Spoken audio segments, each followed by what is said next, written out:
Chapter 1. In the last years of the Song dynasty.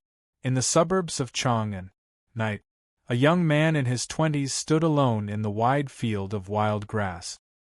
He stood with his hands behind his back and looked up at the crescent moon in the sky. He was dressed in a blue robe and had a carefree scarf on his head. His face was like a beautiful jade, his hair was as black as ink, and his eyes were like cold stars. Although his face was delicate and refined, there was a hint of evil in between his brows. It was late at night. Although it was summer, it was still a bit cold. There were no lights in the distant Chang'an city, and everything was silent. However, in the wilderness, there were all kinds of unknown insects chirping happily in the grass. The young man stood quietly in the grass that was half a man's height, and calmly admired the moonlight in Yikong. Whoosh! A cold wind blew, and the wild grass began to shake violently. For some unknown reason, the buzzing of insects suddenly stopped. Only the rustling of various insects could be heard in the bushes. These insects seemed to be frightened and crawled back to their nest. Not only insects but all the birds and beasts, from big foxes, pythons, wolves and dogs to small spiders, centipedes, rats and scorpions, all appeared in an instant and then disappeared in an instant. After a while, there was no more movement in the wilderness. It was dead silent. The young man smiled slightly and did not care at all. The wind was getting stronger and stronger, and the tall grass was almost stuck to the ground. The young man's blue robe was also fluttering in the wind due to the sudden wind, making flapping noises. At the same time, the weather changed. The sky that was full of stars suddenly became covered with dark clouds. Thick black clouds rolled in from all directions and pressed very low, as if they could reach out and touch them. The crescent moon was immediately swallowed up by the overwhelming dark clouds. The young man slowly retracted his gaze and smiled faintly. He said to himself, "What should come has finally come." Gotcha! In the rolling dark clouds, purple lightning split the clouds like a sharp sword. Boom! A huge thunderous roar followed, shaking the ground so much that it seemed as if it was shaking. The young man put away his smile and raised his head to look at the sky again. He saw black clouds rolling and purple lightning shuttling back and forth. The black clouds were like 10,000 horses galloping, and the purple lightning was like 1,000 swords piercing through the sky. "You don't have much ability, but you sure know how to put on airs," the young man sneered. Whoosh! As soon as the young man's voice fell, 7 balls of light rushed out from the clouds. They were as big as a bucket and had different colors. After these 7 balls of light broke through the clouds, they whistled directly towards the young man, dragging long tails of light behind them like shooting stars. Boom! Boom! Boom! The 7 light balls landed on the ground and exploded. 7 colored light shone like stars, sparkling and dispersing. In the blink of an eye, the 7 balls of light had turned into 7 people, surrounding the young man in the middle. These 7 people had strange appearances, and they wore different clothes. Auspicious chi coiled around their bodies, and auspicious mist suffused the air. The leader wore a golden crown with 9 clouds on his head, a crimson crane robe, a 5-colored silk belt around his waist, and a pair of cloud immortal shoes. He had white hair and a youthful face. He held a golden coiled dragon staff in his hand, and a wisp of white beard fluttered in front of his chest. The remaining 6 people were men and women, old and young. They were either wearing 9 scarves, 7-star crowns, white Taoist robes, or embroidered robes. They were dressed differently, and each of them held a weapon. "You're a divine immortal from the upper realm, but you bully the weak with numbers." The young man curled his lips and laughed. Eldritch! A middle-aged man in a white Taoist robe pointed at the young man. "You use your cultivation base to torment living beings and harm countless people. What you've done is intolerable. We're ordered to take you back to the upper realm to await your punishment." "Humph!" the young man called Eldritch sneered. "Torment living beings? Harm countless people? You're really an official. If you want to condemn someone, you can always find a pretext. What? Are you saying that we've wronged you? Another person in an embroidered robe and holding a sword spoke. Have you not killed enough people? I'm afraid that more than a few thousand people have died at your hands. My CI family has been cultivating for more than 500 years. The young man smiled. Even if I count the number of people I've killed as 5,000, I only kill 10 people a year on average. You immortals bring disasters and plagues at the drop of a hat. Every time, thousands of people die. Compared to you, is the number of people I've killed considered many? What nonsense! The person in the embroidered robe shouted sternly. These people did evil in their previous lives, and they should be punished. This is the cycle of the heavenly axiom, and karma is not good. You've been cultivating for hundreds of years, but you don't even know this principle. As the saying goes, great truths are simple. Since these people ended up like this because they did evil in their previous lives, then what's the difference between those who died at my hands and them? Aren't they just asking for it? Eldritch retorted. It's true that I've killed countless people in my life, but none of those who died at my hands were wronged. They were all evil people.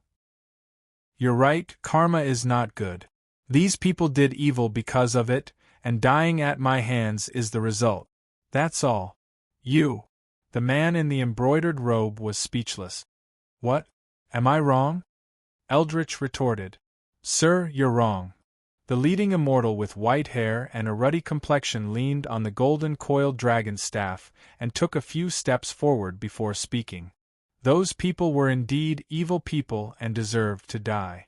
However, when they were killed by you, sir, they were still alive. You should know that the human body is hard to come by. You've killed so many innocent souls that their resentment soared to the sky and caused the upper realm to be furious. What's the use of keeping such people in this world? Every day they stay is another day of evil. Eldritch replied with a smile. I'm enforcing justice on behalf of the heavens. What's wrong with that? You're wrong again. A woman dressed in a 5-colored robe spoke up. Since they did evil, naturally the imperial court and the government will come out to punish them.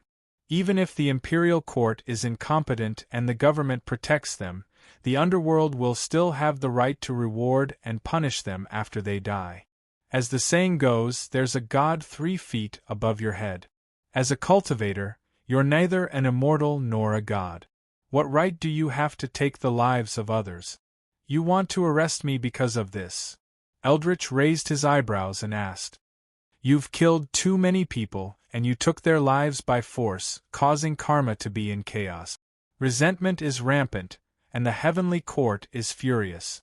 Another man dressed in white who looked like a scholar spoke up. I advise you to surrender today and follow us back to the heavenly court to confess. What if I don't? Eldritch said coldly. What can you do to me? If you don't want to submit, then we can only do things according to the rules. The man in the embroidered robe took a step forward and spoke. Ha! Eldritch looked up to the sky and laughed. I've fought no less than 100 battles in my life, and I've never been defeated. Today, I really want to see what the immortals of the upper realm are capable of. Stubborn and unrepentant, the man in the embroidered robe said, and without any movement, his figure disappeared. Humph! Eldritch sneered, and his figure disappeared as well. Chapter 2. The proud moon heavenly scripture really lives up to its name.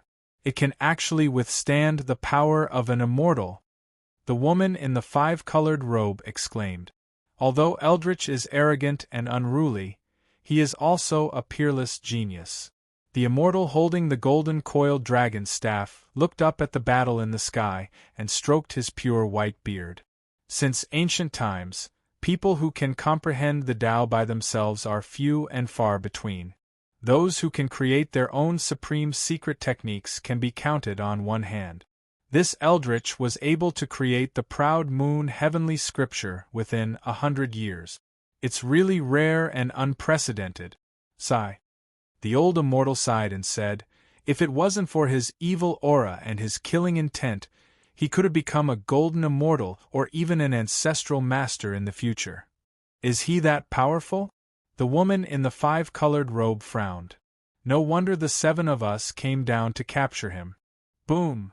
While the immortals were talking, another loud sound came from the sky. The green light ball that wrapped the immortal in the brocade robe was already broken. The immortal in the brocade robe was also shaken by Eldritch's overbearing spiritual power and fell rapidly from the sky. A true immortal from the upper realm is nothing more than this. Under the clouds, Eldritch sneered. On the ground, the immortal in the white robe saw the immortal in the brocade robe fall from the sky. His body shook and a shadow flew straight into the sky. He reached out and caught the immortal in the brocade robe and slowly landed on the ground. At this time, the immortal in the brocade robe's face was pale and half of the auspicious aura around him had been shaken away. If it wasn't for the support of the inner core, his true essence would have been scattered and he would have lost his position. What an arrogant tone! Let me fight you! Seeing Eldritch's arrogant words, the immortal in the white robe moved again and instantly turned into a white light that soared into the sky. In the blink of an eye, he was standing in front of Eldritch. What a handsome body movement! Eldritch smiled and clapped. The handsome part is still behind, the immortal in the white robe said, and pulled out the sword on his back. It was dazzling and dazzling, with thousands of rays of light and auspicious aura. It's worthy of being called an immortal's item. Good sword. Eldritch nodded and praised. After the scholar in white pulled out his sword, he didn't say anything and stabbed forward. Swoosh! A ray of white light shot out from the tip of the sword, heading straight for Eldritch's face. The corners of Eldritch's mouth curled up. His body swayed, and he instantly moved 3 feet to the left, dodging the scholar in white's move. Swoosh! Schwa! Swish! Seeing that Eldritch's movements were not below his, the scholar in white used his best skill, the fleeting sword technique. As he waved the startled sword, it shone brightly, and one sword light after another enveloped his entire body. In the end, it actually formed a protective light sphere completely made up of sword chi. The sword chi was so strong that even the dark clouds above his head started to disperse, splitting open a huge hole. What a powerful sword aura! Eldritch stopped smiling and became serious. 10,000 fleeting swords! As soon as the scholar in white finished speaking, the protective light sphere surrounding him instantly turned into countless sword lights, which pounced on Eldritch, who was floating in front of him. The momentum was so strong that even the remaining 6 people on the ground changed their expressions. Taoist White Crane's fleeting sword technique is indeed powerful. Among the 6 people on the ground, an immortal who was dressed as a Taoist and held a horsetail whisk sighed. As expected of one of the 3 ultimate skills of the immortal sword. Taoist Lu of the Thunder Sect's Purple Firmament sword technique, Luce Immortal Ujizi's ethereal sword technique, and Taoist White Crane's fleeting sword technique are known as the 3 ultimate skills of the immortal sword. An immortal dressed in a white Taoist robe next to him continued, "If this Eldritch encounters Taoist White Crane, he'll definitely lose within 3 moves. You're thinking too simply." An immortal dressed as a Taoist who had been silent since descending to the lower realm frowned. Just now, Eldritch forced Taoist Wang to retreat with 1 move, so you can imagine his cultivation. In my opinion, unless we attack together, it won't be easy to capture Eldritch alive. With that, he clasped his hands behind his back and raised his head to watch the battle. High up in the sky, Eldritch didn't dare to be negligent when he saw the 10,000 swords of his opponent's fleeting sword technique. He immediately used his body movement technique, and with a whoosh, he turned into a white light and flew into the dark clouds. However, the 10,000 sword lights behind him were hot on his heels, and Eldritch also rushed into the dark clouds. Want to dodge? The scholar in white smiled. It's not that easy. In the dark clouds, Eldritch originally wanted to use the cover of the clouds to dodge Taoist White Crane's fleeting swords, but he didn't expect that the 10,000 sword lights behind him seemed to have a mind of their own. No matter how he moved through the clouds, the 10,000 sword lights still followed him closely, not letting him go. While dodging the sword lights, Eldritch unintentionally looked down and saw that the remaining 6 immortals were watching the battle attentively from the ground. The corner of his mouth curled up and a plan came to his mind. Whoosh! Eldritch turned into a white light and instantly broke through the clouds, pouncing toward the ground. Whoosh! The 10,000 sword lights also immediately changed their direction, following closely behind Eldritch. Seeing this scene, the 6 immortals on the ground instantly changed their expressions. Scatter! The old immortal in the lead warned the remaining 5 immortals while turning into a golden light to dodge. After hearing the old immortal's warning, the remaining 5 immortals also used their own abilities, either turning into a breeze, smoke, or auspicious light, all of them dodging. This fleeting sword technique was no joke, and it definitely deserved its reputation as one of the 3 wonders of the immortal sword. Not to mention the demons of the mountain island cave, even the 8 tribes' orthodox gods and universal celestial masters would be seriously injured if they were hit. This was the reason why Eldritch didn't forcibly receive the attack. Whoosh! When the white light that Eldritch turned into was less than a chi away from the ground, it instantly changed its direction, sticking close to the ground and flying horizontally at high speed. Whoosh! The 10,000 sword lights rushed into the ground like a rainstorm. However, what was surprising was that the ground wasn't damaged at all, and the 10,000 sword lights quietly broke through the ground. Eldritch floated in midair and let out a long breath. This fleeting sword technique was indeed worthy of its reputation as an immortal. However, at this moment, he heard laughter coming from the sky. It was Taoist Master White Crane's laughter. Whoosh! Just as Eldritch was wondering why Taoist Master White Crane was laughing, the 10,000 sword lights once again gushed out from the ground a few zhang away from his feet. This time, it was even faster than before. Eldritch's pupils instantly constricted. The sword lights were actually still there. However, this time, he didn't choose to escape, but instead quietly closed his eyes. Seeing Eldritch close his eyes, Taoist Master White Crane thought that he was waiting for death with his eyes closed, and promptly pointed his finger at the 10,000 sword lights that had already rushed in front of Eldritch. The 10,000 sword lights instantly went around Eldritch, and once again intertwined into a white ball of light, completely wrapping Eldritch within. Their mission was to capture him and detain him back to the heavenly realm, not to execute him on the spot. Brother White, this time you were able to capture Eldritch. You have made a great contribution. Just as these words were said, 6 immortals appeared beside Taoist Master White Crane out of thin air. The one who spoke was the embroidered-robed immortal that had been sent flying by Eldritch's spiritual energy. Although this Eldritch's cultivation is not low, he is not as powerful as you said, the white-robed immortal said. The old immortal holding the golden coiling dragon staff shook his head. He also didn't expect to capture Eldritch so easily. The immortal dressed like a scholar frowned even more. Like the old immortal, he felt that there was something fishy about this matter. He looked at the pure white ball of light wrapping Eldritch, seemingly in disbelief. Immortal Elder, Taoist Master Ching Su, don't worry. Those captured by my fleeting sword chi will definitely not escape, Taoist Master White Crane said when he saw that the two were somewhat worried. Escape?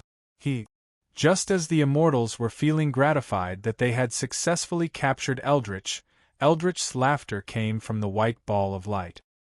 Hearing this, the immortals were shocked, and Taoist Master White Crane's expression changed greatly.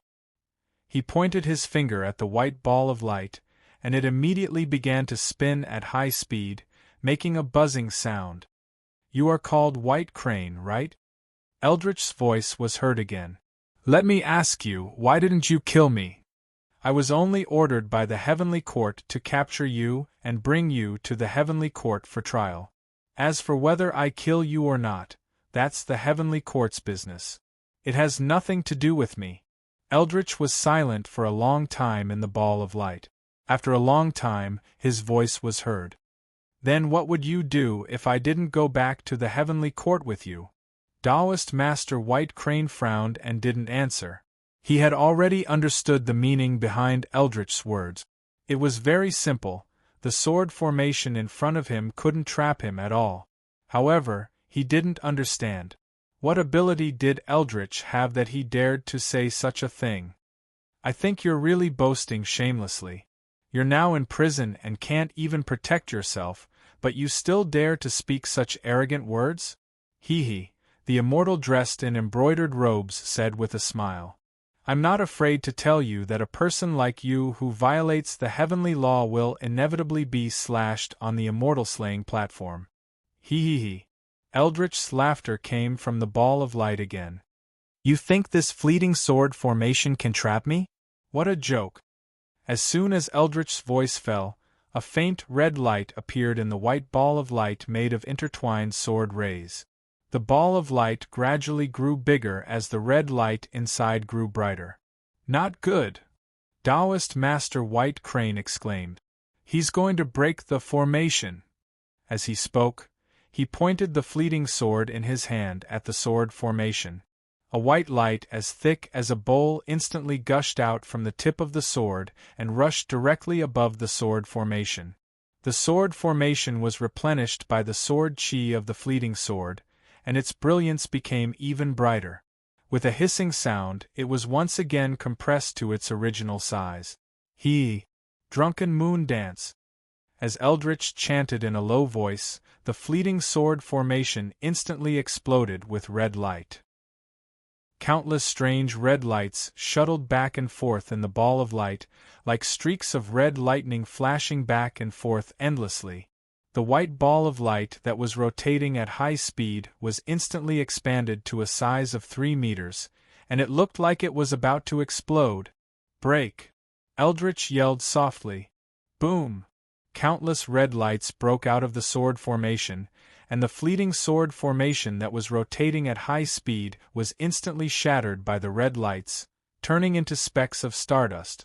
Looking at Eldritch again, he floated with a devilish smile on his face. Proud lunar heavenly scripture. Taoist Master White Crane's face turned pale as he muttered to himself. He had only heard that the proud lunar heavenly scripture that Eldritch created was extraordinary, but he had never thought that it would be so powerful that it could actually break his fleeting sword formation. Ever since he had attained the Tao, no one had ever been able to do this. The remaining 6 people turned pale with fright. This Eldritch's cultivation was so high that it was likely that it was not below theirs. "Eldritch, are you really going to disobey?" the old immortal asked. "My fate is in my own hands, not in the hands of the heavens," Eldritch said calmly. "My fate is in my own hands, not in the hands of the heavens," the immortal wearing a brocade robe said loudly. "Since that's the case, let's attack together. I don't believe that your proud lunar heavenly scripture can deal with all of us working together." "Working together?" The scholarly-looking immortal frowned after hearing his words.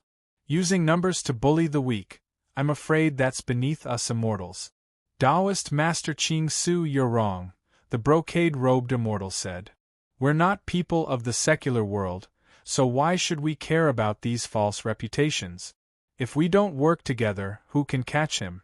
If we can't catch him this time and the higher-ups blame us, we won't be able to bear the consequences."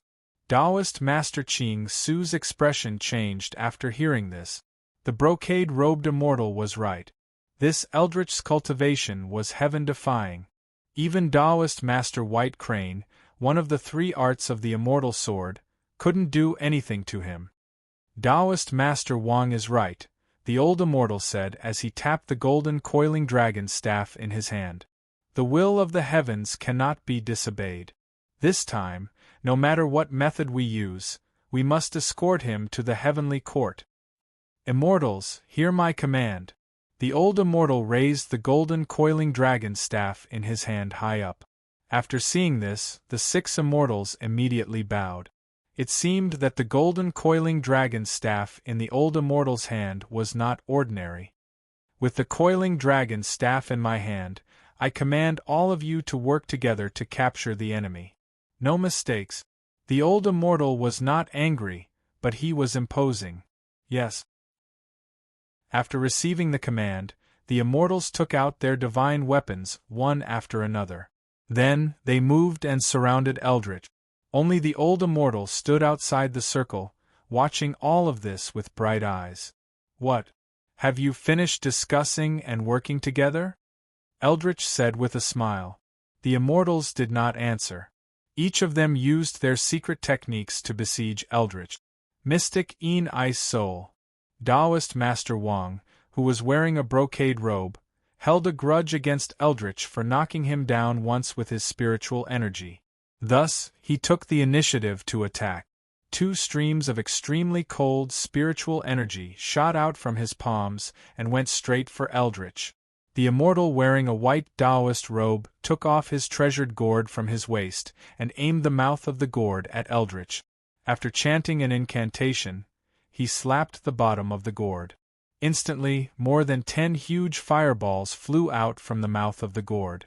The flames were dazzling as they rushed towards Eldritch. The immortal dressed like a scholar opened his mouth, and a stream of green light flew out towards Eldritch. The remaining 3 immortals did not hesitate either. Each of them made a move. The immortal wearing a 5-colored robe took out a handkerchief. The handkerchief was the size of a palm and was covered in 5 colors. When it flew above Eldritch's head, it instantly turned into a 3-meter-long golden brick and smashed down. Another immortal wearing an apricot yellow Taoist robe waved the horsetail whisk in his hand.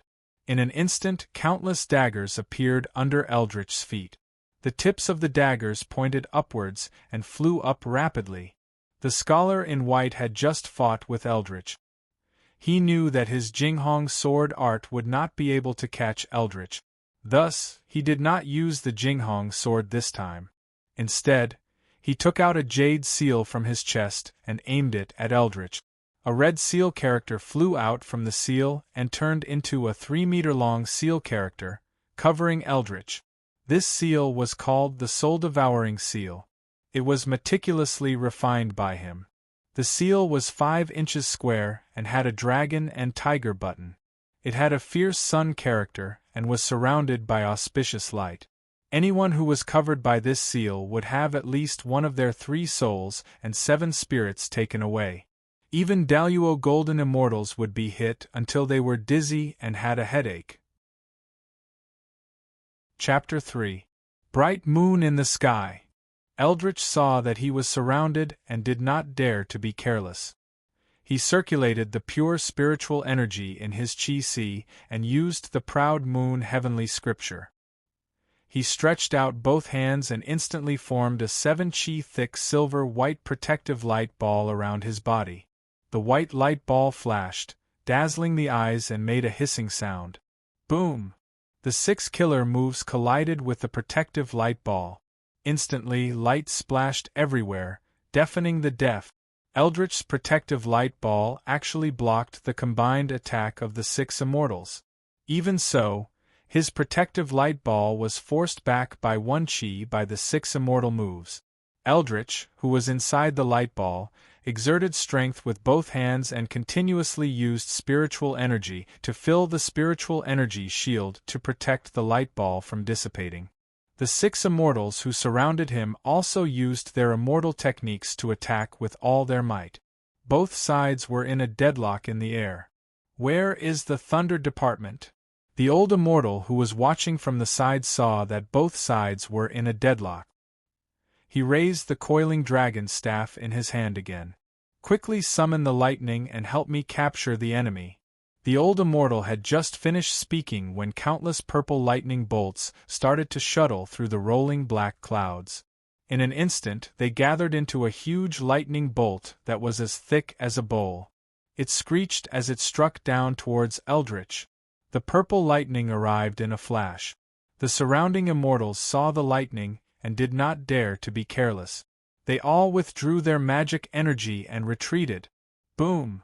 The huge purple lightning bolt that was tens of zhang long hit Eldritch's protective light ball. Immediately, the sound of thunder rumbled and white light scattered everywhere. Eldritch's 7 chi protective light ball instantly exploded and turned into a white cloud. Sizzle! Within the cloud, the purple lightning's power was still there. Occasionally, a purple light would appear. The immortals who had stabilized their bodies adjusted their breathing. Just now, they had joined forces to attack Eldritch and had used up a lot of their immortal energy. Phew! The brocade-robed immortal looked at the clouds in front of him and let out a long sigh. Proud Moon Heavenly Zhang is really powerful. Even with the combined strength of us 6 immortals, we can only fight him to a draw. No matter how powerful he is, he can't escape the heavenly lightning, the old immortal said. He should still be alive now. Go and capture him. We'll immediately rush back to the heavenly court to report. I'll do it, the immortal in the brocade robe said with a smile. He activated the auspicious clouds under his feet and slowly descended. The bright white cloud had yet to disperse when the immortal in the brocade robe approached and said with a smile, "How about I send you on your way?" As he spoke, he reached out his hand to disperse the cloud. Who would have thought that just as he brushed away the palm-sized cloud, a pair of blood-red eyes emitting red light appeared in front of him. Under his red pupils, Eldritch stared straight into his eyes with an evil smile. The immortal in the brocade robe was so shocked by the scene that he took a few steps back and almost fell off the auspicious clouds. "You dare to sneak attack me?" Eldritch began to chuckle. His laughter made all the immortals' scalps go numb. This Eldritch was actually enscathed under the bombardment of the heavenly lightning. However, as the white clouds around Eldritch gradually dissipated, the scene in front of them was even more shocking. At this time, Eldritch's moon-blue robe had been completely shattered by the heavenly lightning. His eyes were blood-red, and his strong white muscles were exposed as he floated in the air. What was even stranger was that on his back, a red crescent moon pattern was emitting a strange red light. Crack! Crack! Eldritch closed his eyes and began to move his neck. "Ever since I entered the Tao, I've fought countless battles, but I've never used the blood moon. Looks like I can only slay immortals today." After saying that, he continued to move his neck. Slaughter immortals? When the immortals heard these 2 words, they immediately felt a chill. If someone else had said this, they would have laughed their heads off. Who were they? True immortals from the upper realm. True immortals. Who would dare to say such big words? Did they not want to live anymore? However, when these words came from the mouth of the person in front of them, they could not laugh at all. 6 immortals working together and the bombardment of the heavenly lightning did not do anything to this Eldritch. Instead, he was getting stronger and stronger. When the immortals thought of this, they all took a step back at the same time and gathered their gazes on the coiling dragon staff in the old immortal's hand.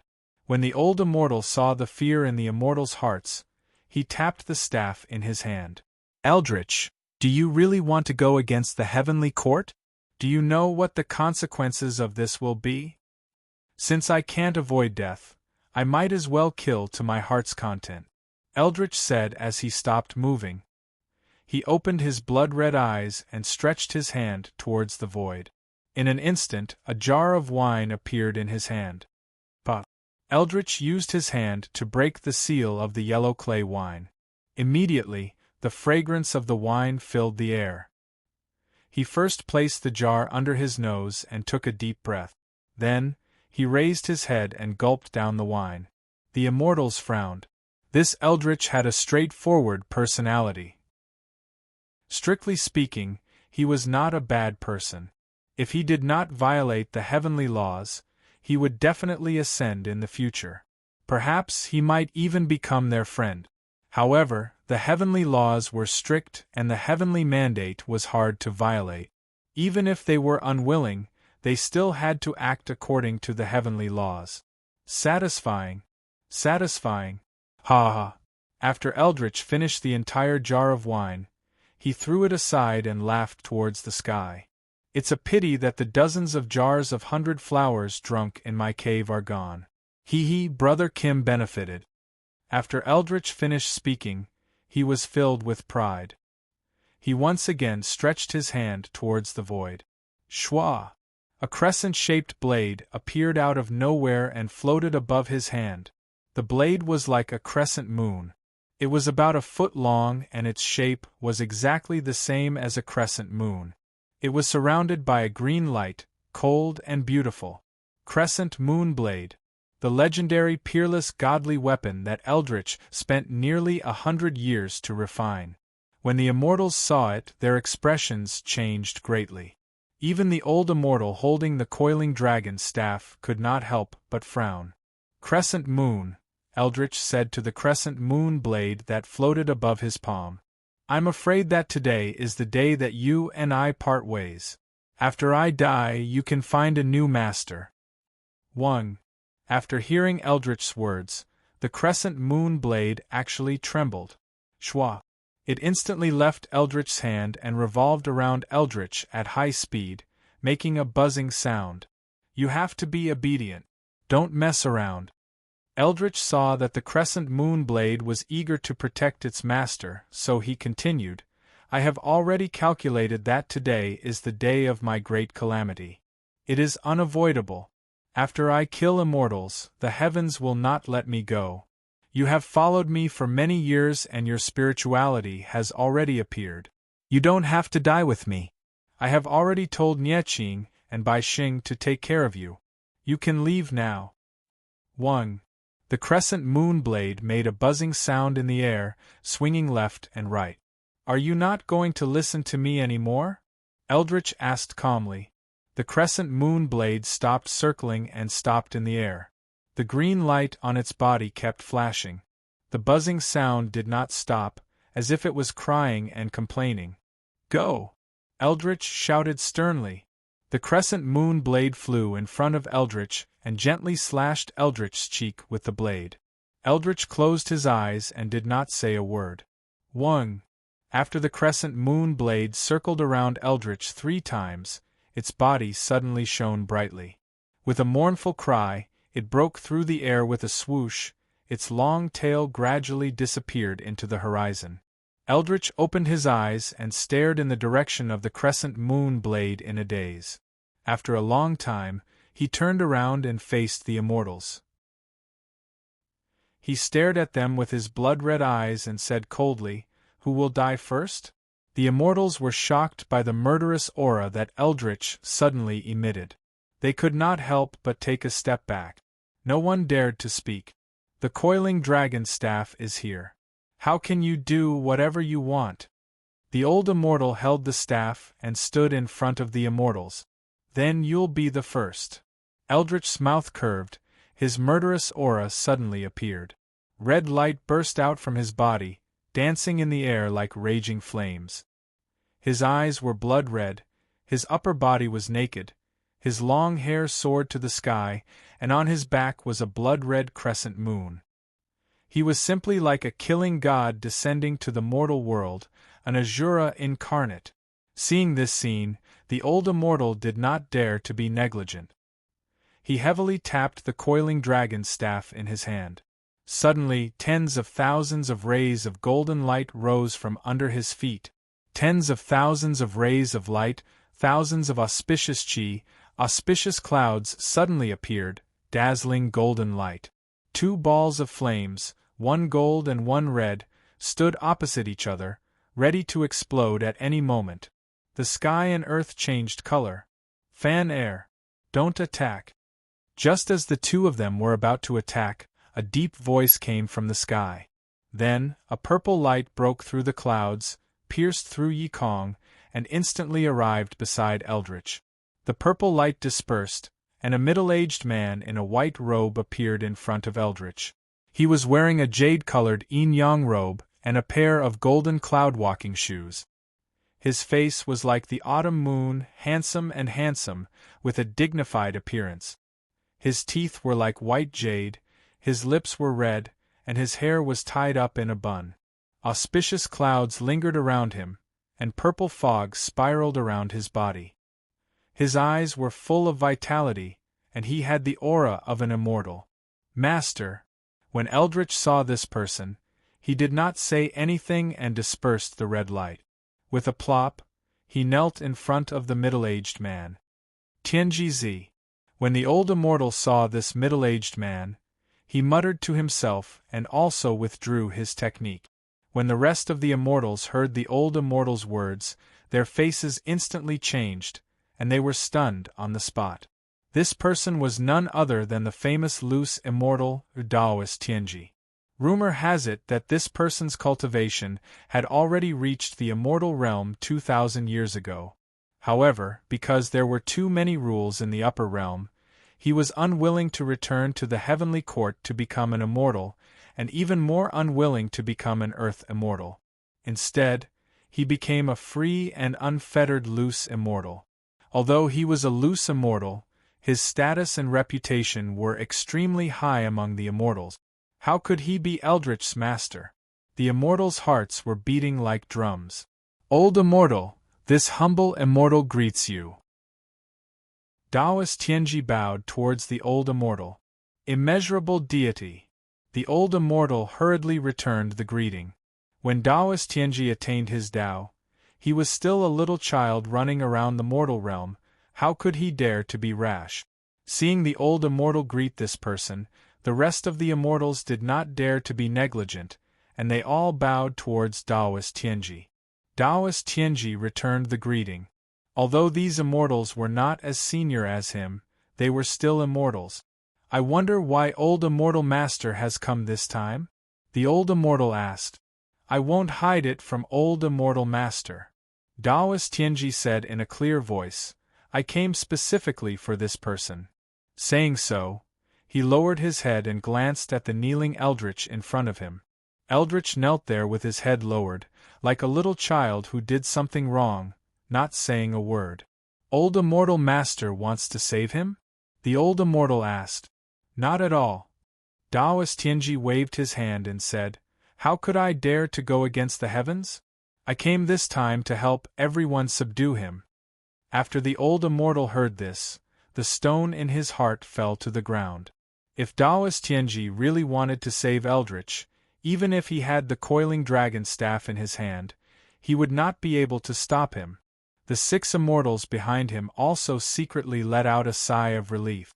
Although they were immortals, their cultivation compared to Daoist Tianji in front of them was like heaven and earth. The difference was like heaven and earth. Master, Eldritch said in a small voice, I expelled you 200 years ago. Why are you still calling me master? Daoist Tianji glanced at the bowed Eldritch. A teacher for a day, a teacher for life. Eldritch said in a low voice. Ha! Daoist Tianji sighed. Get up. After hearing this, Eldritch did not move at all and continued to kneel there. 500 years ago when you entered my sect, that old man Yun Zhongzi told me that your evil aura was too heavy and your evil aura was excessive. At that time, I saw that you were eager to pursue the Tao, had outstanding talent, and also saw that you had immortal bones, so I could not bear to cut off your immortal fate, so I accepted you as my disciple. Daoist Tianji sighed and shook his head. I originally thought that after entering my sect, you would be able to cultivate your mind and your evil aura would gradually dissipate, and in time, the righteous path would return to the true path. But I didn't think that although your Tao technique had succeeded, your Tao heart had failed, resulting in your current state. Master. Eldritch's voice was choked with sobs. This disciple is unfilial and has failed to live up to your expectations. If I had known this would happen, I would have rejected you back then and let you be an ordinary mortal. It would have been better than this. Daoist Tianji sighed. Master, can I be saved? Eldritch asked in a choked voice. Get up. Daoist Tianji said as he stretched out his hand to help Eldritch up. Now that things have come to this, even I can't help you. As the saying goes, fate is hard to go against. Today you won't be able to escape death. After helping Eldritch up, he continued, after that strike on the immortal slaying platform, your cultivation instantly vanished, and your soul vanished into thin air. You no longer have anything to do with this world. Even if you kill an immortal today, so what? As for whether you can be saved or not, don't you know in your heart? Daoist Tianji said as he looked at him meaningfully, your cultivation is not shallow, and you already knew that this day would come. Other than killing immortals, you can do as you wish. After hearing this, Eldritch was shocked. Master was indeed his master. Nothing could escape his master's discerning eyes. I have already said what I need to say. You and I are still fated to be master and disciple. In the next life, I will naturally save you. Rest assured and go. Daoist Tianji patted Eldritch's shoulder. Master, say goodbye to my 3 senior brothers and sisters for me. Eldritch said to Daoist Tianji. The dead, the end of life, the living, the end of death. Life and death, life and death. The 4 of you are all cultivators, how can you still be like mortals? Daoist Tianji laughed. When I came, the 3 of them were clamoring to send you off, especially your senior sister Hua. She cried and begged me for a long time, but I still didn't agree. If you can't pass this trial of life and death, how can you achieve Tao? After hearing this, Eldritch slowly nodded. All right, it's time for me to go. You go. After saying this to Eldritch, Daoist Tianji cupped his hands towards the old immortal not far away. Then, he turned into a purple light and disappeared into the horizon. Just as the immortals were wondering why Daoist Tianji left, Eldritch turned around and looked at the immortals with a peaceful expression. He calmly said, Stay away from me. Otherwise, all the consequences will have nothing to do with me. Stay away from you? The brocade-robed Taoist sneered. At this point, you still dare to speak such arrogant words. Do as you wish. Eldritch said indifferently. The red light on his body shone again. The blood-colored crescent moon on his back shone even more brightly. Seeing this scene, the immortals immediately became alert. However, the old immortal's brows furrowed into a knot. The heavenly Tao is limitless. The great Tao is simple. The immortal Tao is vast and boundless. The human Tao reappears. Eldritch said. The red light on his body shone even brighter, turning into a red light ball 3 feet in size. Within the light ball, purple lightning shuttled back and forth. Not good, he is going to disperse his cultivation. The old immortal suddenly said, Quickly disperse. When the immortals heard this, they were shocked. While they were shocked, they all turned into light and dispersed. Seeing that the immortals had dispersed, the old immortal immediately waved the staff in his hand and disappeared. Zzz. Eldritch's red light ball instantly expanded to 9 feet. Boom. The light ball instantly exploded. The earth trembled and the airwaves dispersed. The sky was filled with red light spots, sparkling and sparkling as they fell. Even the rolling black clouds in the sky were instantly dispersed by the shockwave produced by Eldritch's self-destruction. In the sky, the crescent moon reappeared. The brocade-robed Taoist was so shocked by the scene in front of him that he couldn't speak properly. He actually dispersed his cultivation. The rest of the immortals were silent. Just now, Eldritch had told them to stay away for their safety. With his cultivation, if he didn't remind them and dispersed his cultivation directly, apart from the old immortal who had the coiling dragon staff in hand, the rest of the immortals would have already dispersed their quintessential essence. This time, we didn't manage to capture Eldritch alive. I'm afraid the heavenly court will punish us. The immortal in the 5-colored robe said. I'm afraid this is the will of the heavens. Taoist Master White Crane looked at the gradually dissipating red light spots in the sky and sighed. Chapter 4. 300 years later. Mount Qinyun. Night. The north wind whistled and snow swirled. On the rugged mountain road, A young man in his 20s walked quickly. He wore a long green robe and a felt bamboo hat. He carried a rectangular box wrapped in green cloth on his back. Although it was the middle of the night, the mountain was covered in snow. It was not difficult to see the road under his feet. According to common sense, this was the time to be sleeping in their warm bed.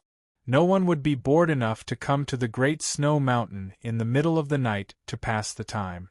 However, for him, there was an unspeakable difficulty in traveling in the middle of the night. There was only one reason, and that was the thing he was carrying on his back. The young man was called Yi Fan. He was the 68th generation great-grandson of the Yi family. When it came to the Yi family, there was no one who did not know them. The Yi family was famous for forging weapons. It was said that the ancestor of the Yi family had saved the life of the master swordsmith, O Yezi, by chance. O Yezi had nothing to repay him with, so he gave the Yi family his life's work, weapon forging manual. From then on, the Yi family rose to prominence and became famous all over the world. No matter if it was a sword, a spear, a halberd, an axe, a hook, or a fork, as long as it was a weapon made by the Yi family, it would not be an exaggeration to call it a divine weapon. Therefore, in the era of cold weapons, the Yi family was famous in Jianghu and had wealth comparable to a country. Weapons made by the Yi family were even more precious. From the emperor's imperial sword to the imperial army's weapons, everything was made by the Yi family. Even the major sects and heroes of Jianghu would be proud to have a weapon made by the Yi family. The Yi family owned 81 large weapon shops, 12 mines, 9 furnaces, and more than 100 pawnshops. The Yi family's status was even more obvious. Their highest official was the Minister of War. Therefore, whether it was the imperial government, the people of Jianghu, or even the emperor, they gave the Yi family some face. After all, it was the era of cold weapons. The quality of the army's weapons directly affected the success or failure of the war. Therefore, the emperors of each generation took good care of the Yi family. Therefore, the Yi family's official position became bigger and bigger, and they became richer and richer. It was said that the Yi family's money was so much that they could not fit it all in their house. Therefore, they directly cast gold into a dozen large balls, each weighing a few thousand pounds, and hid them underground. The Yi family's power was obvious. With such a large family business, it was only natural that there would be a head steward, who was also the head of the Yi family. The authority of the head of the Yi clan was extremely great. He was in charge of all the branches of the Yi clan and was in charge of the entire clan's affairs. All the men of the Yi clan would diligently study the art of forging weapons from the day they became sensible. They did not dare to delay for even a moment. The reason for this was because of the Yi clan's rules.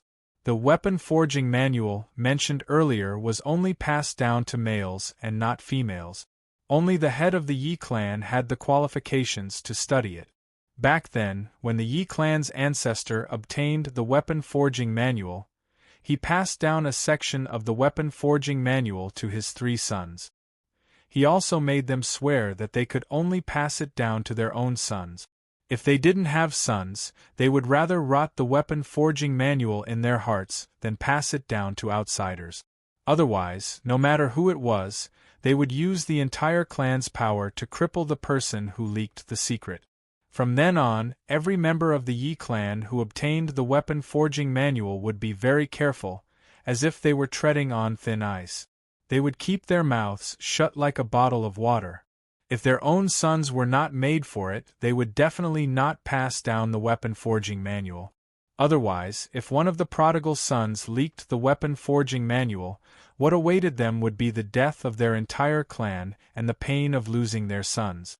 On the contrary, if their own sons were to live up to expectations and understood the true meaning of the weapon forging manual, then they would have the possibility of becoming the head of the Yi clan, the successor of the weapon forging manual, and the ruler of the Yi clan's assets. This was because there were 2 conditions to obtain the position of head of the Yi clan. First, the person had to be a male, regardless of age. Second, This was to obtain the first place in the weapon forging manual during the ancestral worship ceremony. Every 20 years, there would be a candidate for the head of the Yi clan. When the current head of the Yi clan was old, sick, or unable to manage the affairs of the Yi clan due to other reasons, the candidate would automatically become the head of the Yi clan. He would officially have the right to manage everything in the Yi clan. Now that the Chinese New Year was approaching, according to the rules passed down by the Yi clan, the dozens of branches of the Yi clan had to send representatives back to the ancestral home far away. The first reason was to pay respects to the ancestors of the Yi clan. The second reason was to report to the head of the Yi clan about the family's business situation under the jurisdiction of their own branch, as well as to pay tribute to the head of the Yi clan. This year, Yi Fan's father, Yi Kong, had specially allowed Yi Fan to go to the ancestral home. First of all, Yi Fan was born with a proud and aloof personality. He didn't like to interact with people, and spent his days either reading books or playing with weapons. However, he was already an adult. In the future, Yi Kong's branch of the Yi clan's bloodline would be led by him, and the pawnshop business would also be handed over to him. This trip to the mountains was long, so it was a good opportunity for him to gain experience. Second of all, the current head of the Yi clan, Yi Yun, doted on his grandson the most. Last year at the New Year's Eve dinner table, he had specially instructed Yi Kong that this year, Yi Fan had to make a trip to pay respects to the ancestors.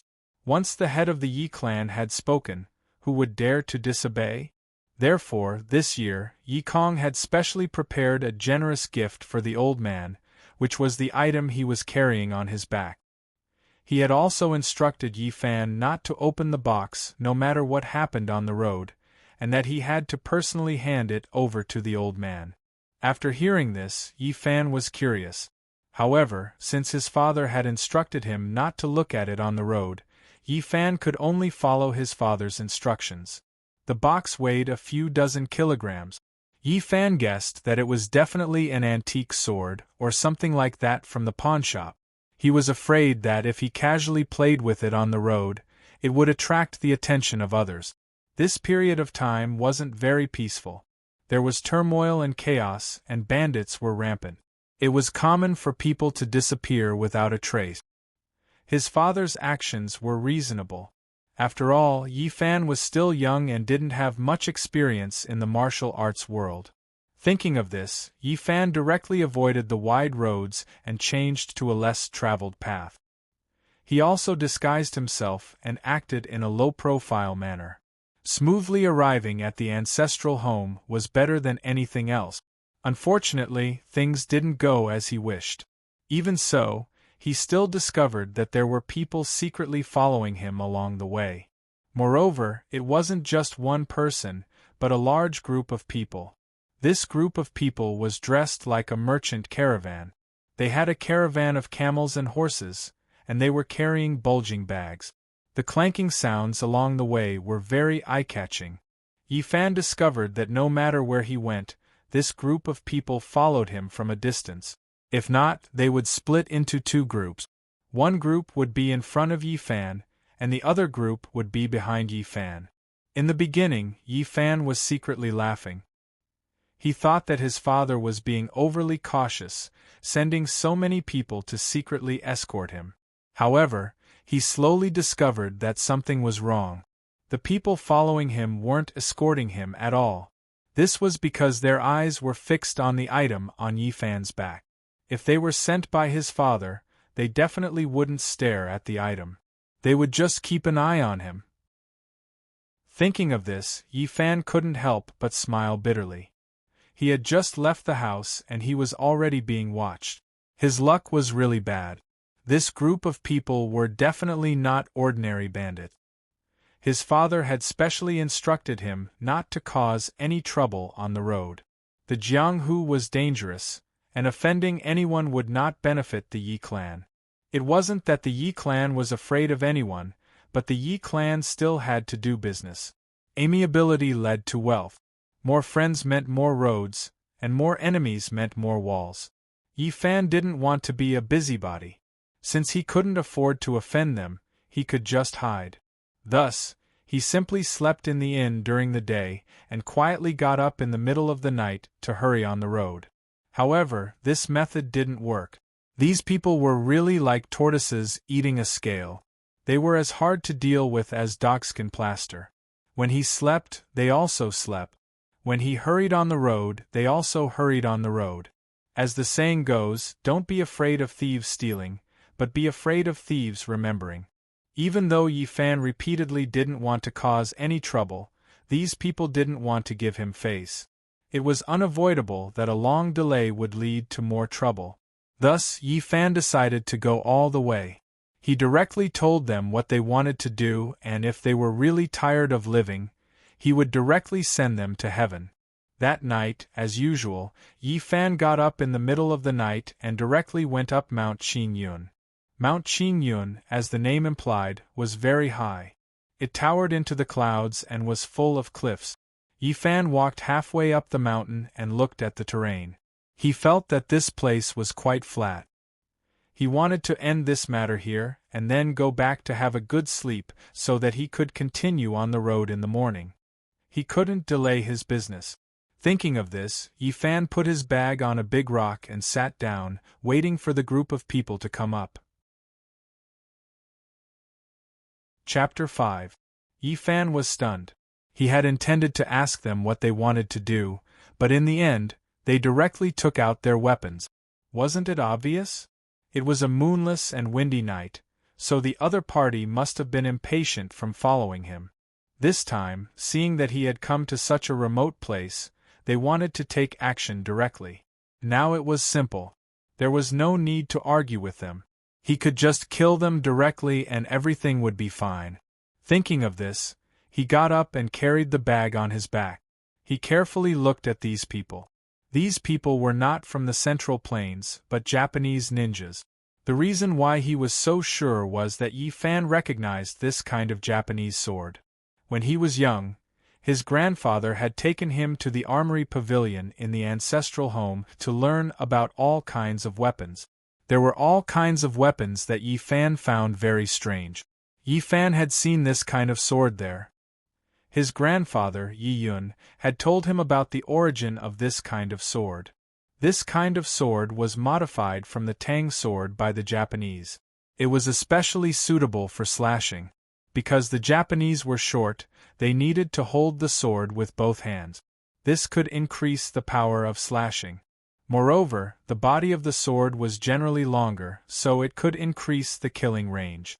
This kind of sword was made of steel that had been forged countless times. It was excellent in both toughness and hardness. In particular, this kind of sword was very sharp. At that time, his grandfather had demonstrated it to Yi Fan. Holding the sword with one hand, he had cut off a corner of the stone block with just a light slash. Therefore, Yi Fan had a very deep impression of this kind of sword. Yi Fan could tell that these people in front of him were not ordinary people. From their uniform movements and neat movements, he could tell that they were the famous Japanese ninjas. They were special personnel who had been trained by special organizations in Japan. They were good at assassination and espionage. They had their own independent organization and took orders from the government at that time. Their main task was to inquire about information for the king, secretly plan, collect intelligence, assassinate, sabotage, and other things that could not be seen. Later, they slowly served the nobles and some businessmen at that time. To put it bluntly, they were no different from an assassin organization. Anyone with money could hire them. They were strict in their work and never dragged their feet. In their eyes, there was no such thing as good or evil. They only had one goal, and that was to complete the mission. The second was that they had no dignity. In the case that they couldn't beat the other party, they would immediately run away without considering whether it was embarrassing or not. The third was that they couldn't use ninjutsu at will, except when performing a mission or when their lives were at stake. They usually concealed their identity, and were no different from ordinary people. After receiving a mission, they would immediately change their identity and become a ninja, who killed without batting an eyelid. The fourth was that once they fell into the enemy's hands, they would rather die than reveal any information about their master. Generally, they would choose to commit suicide after falling into the enemy's hands. They are divided into Jounin, Chunin, and Genin.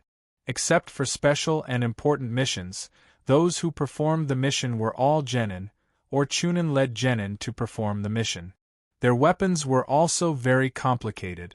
They would choose their weapons according to the specific situation of the mission.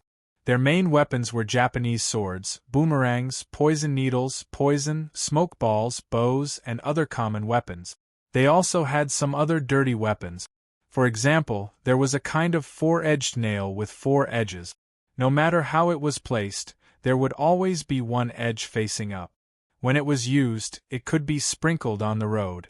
It could be dipped in poison for assassination, and it could also be used to obstruct the advance. It could also be used to cover the rear when escaping. The 8 ninjas in front of him took advantage of the terrain to surround Yi Fan. Moreover, they didn't just surround him in one circle, but in 2 circles, with 4 ninjas on each side. After the 8 ninjas surrounded Yi Fan, they started to turn around without saying anything. The inner circle turned clockwise, and the outer circle turned counterclockwise. Their black shadows were everywhere, and their speed was extremely fast. Yi Fan felt dizzy, so he simply closed his eyes and calmed down. He wanted to see what tricks they could play. He had heard that Japanese ninjas were very powerful, but Yi Fan didn't know how powerful they were. Today, he wanted to see for himself what kind of tricks they could play. Just as Yi Fan closed his eyes, the 8 ninjas made their move at the same time. Each of them launched their own attacks. The 4 ninjas in the inner circle suddenly used their long blades to slash at Yi Fan. The ninjas in the outer circle swung their arms and threw a dozen boomerangs into the space between the 4 ninjas in the inner circle. After throwing the boomerangs, the 4 ninjas in the outer circle did not stop at all. They tapped the ground with the tips of their feet and flew into the air. They raised their battle blades high up in the air and slashed at Yi Fan from the air. This move was insidious and vicious. If one could defend against the swords, one couldn't defend against the boomerangs, and if one could defend against the boomerangs, one couldn't defend against the swords. Yi Fan was blocked from all directions like a birdcage. It could be said that there was no way for him to escape. At this moment, Yi Fan had already heard the sound of something breaking through the air. He opened his eyes and saw that the inner circle was filled with blade shadows while the outer circle was filled with cold stars. They were all rushing towards Yi Fan. Yi Fan wanted to jump out of the encirclement, but he was helpless as his upper body was also sealed. Yi Fan had no other choice. It seemed that he had underestimated these ninjas. If it was anyone else who encountered this move, they would definitely be waiting for death. But then again, that was someone else. Yi Fan wasn't someone else. He was Yi Yun's eldest son and eldest grandson, Yi Kong's only son. Yi Kong had passed down all his skills to Yi Fan since he was young, and he had also instructed him to never show off in front of others. Yi Fan was also very hard-working. He was originally talented and intelligent, and with his hard work, his strength was already on par with the top experts in Jianghu. 8 shining Japanese swords and more than a dozen glittering cross-shaped darts arrived in an instant. Yi Fan's mouth curved, and a murderous intent appeared. He stretched out his hand and pulled out the soft sword from his waist. For a moment, white light flourished, and the cold air was oppressive. Yi Fan's feet left the ground, and he turned a circle in the air. The man moved with the sword, and the sword moved with the man. A waterfall-like brilliance instantly engulfed the 8 ninjas. After a few sounds of metal colliding, there was no more movement. When the brilliance receded, the 8 ninjas were all lying on the ground, and the Japanese swords in their hands were all broken in 2. Every ninja's throat was slit.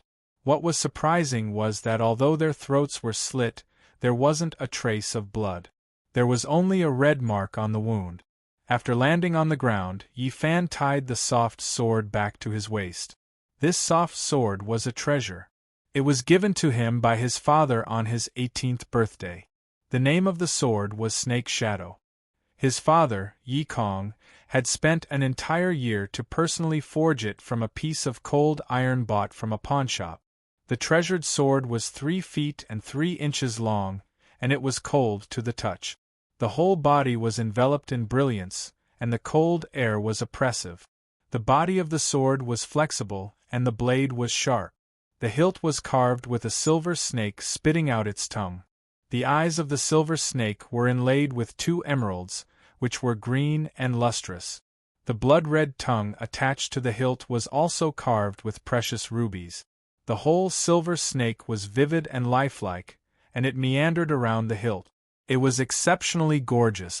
At that time, Yi Kong had told him that the material to forge this treasured sword could only be encountered by chance. This cold iron was not an ordinary cold iron. This was cold iron found in the polar regions. Judging from the cold air, it was at least several hundred years old. When he bought this cold iron, he had spent a lot of money. He had spent a total of 500 taels of gold and 1,000 taels of silver to get this treasure. According to the person who came to the pawnshop to pawn this treasure was brought out from the Song Imperial Palace by his ancestors. It was a tribute from the Luocha country. During the summer, it was placed in the main hall to relieve the heat. It was said that it was wrapped in 3 layers of sandalwood before it could be placed in the main hall. Even so, from the outside, it looked no different from a big block of ice. After it was placed in the main hall, it immediately became incomparably cool. If it wasn't wrapped in sandalwood, it would have become winter in the main hall.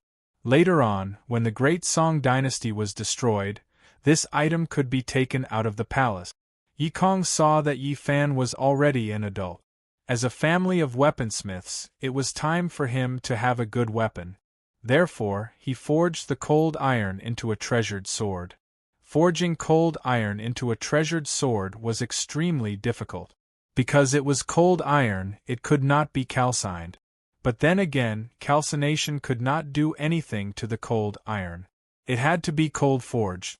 In order to seal the cold air, and not let it go out of control and affect the sword wielder, Yi Kong specially added other materials to forge the Snake Shadow. When Yi Kong gave this sword to Yi Fan, he had warned him that this sword had many mysteries. In the future, when his cultivation reached a certain level, he would understand them. Yi Fan wrapped the treasured sword around his waist again.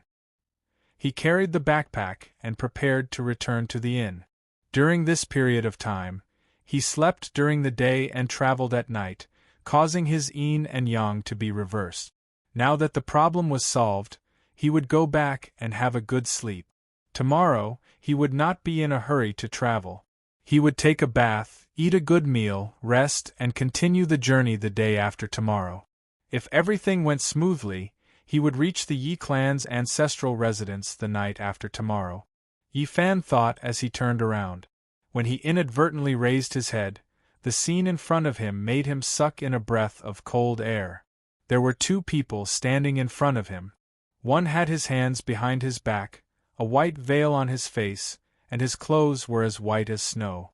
Unexpectedly, he was also carrying a rectangular wooden box on his back. However, the box was very large and was not wrapped in cloth. The other person was wearing a black robe, and a wide hat hung down to his eyes. The black robe was embroidered with a few unknown blood-red flowers. Chapter 6. Yi Fan began to break out in a cold sweat. He swallowed his saliva. This was the first time in more than 20 years that he felt afraid. If these 2 people were in cahoots with those people from before, he would definitely not be able to survive today. With their ghost-like movement techniques, it would only take a moment for them to finish him off. Without waiting for Yi Fan to recover, the white-clothed person opened his mouth. "The sword at his waist is not ordinary," the white-clothed person said. The voice was ethereal and mellow. It was a woman's voice. The black-clothed person smiled. "That sword is yours, but the one on his back is mine." His Chinese was very stiff, and his voice was old and hoarse. I am not interested in other people's things. But let me remind you, with your current cultivation, you are still unable to control it. The white-clothed person said. I would like to try. The black-clothed person smiled greedily. Yi Fan could not help but be angry after hearing this. These two people were too arrogant, actually discussing how to divide the spoils in front of him. They did not put him in their eyes at all. Although these two people looked like experts, he was not someone to be trifled with either. He calmed himself down. The most taboo when facing an enemy was to panic. No matter what kind of opponent he met, the first thing he had to do was not panic. No matter how strong an expert was, there would be a flaw, and the premise to find the opponent's flaw was to be calm. Yi Fan took a few deep breaths, slowly calming himself down, carefully observing the other party's every move, hoping to find a flaw. At this moment, the man in white moved. With a swoosh, a white shadow instantly swept past Yi Fan's side. The strong wind that swept across the snowy ground, leaving behind a long and deep mark. When Yi Fan reacted, the white-clothed person had already squatted down to check the ninja's wounds. After seeing this, Yi Fan instantly felt his scalp tingle. The confidence that he had just recovered was instantly extinguished like a bonfire that was suddenly doused with cold water. The white-clothed person's terrifying move was something that he had never even heard of, let alone seen. What kind of movement technique was so powerful? He did not even see the white-clothed person's movements, arriving in an instant. This was simply no different from an immortal. It seemed like he could only fight to the death today, but the chances of winning were not high. In this situation, even if he ran, he wouldn't be able to outrun them, let alone fight. At this moment, Yi Fan suddenly felt like he was a piece of meat on a chopping board, ready to be cut up. Could it be that today was the day of his death? He used cold air. When the wound was cut open, the blood was frozen. The man in white stood up and said slowly, "So that's how it is. Looks like today's trip was not in vain. Ah." The black-robed man smiled and waved at Yi Fan. Come, come, come. Let me see how strong your cold chi is. You can actually kill 8 of my subordinates in one move. Yi Fan did not answer. It seemed that the black-robed man was the leader of the 8 ninjas.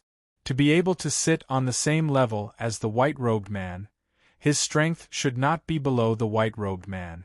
Since he had killed 8 of his subordinates, this black-robed man would definitely avenge them. Today, I forgot to look at the almanac when I went out.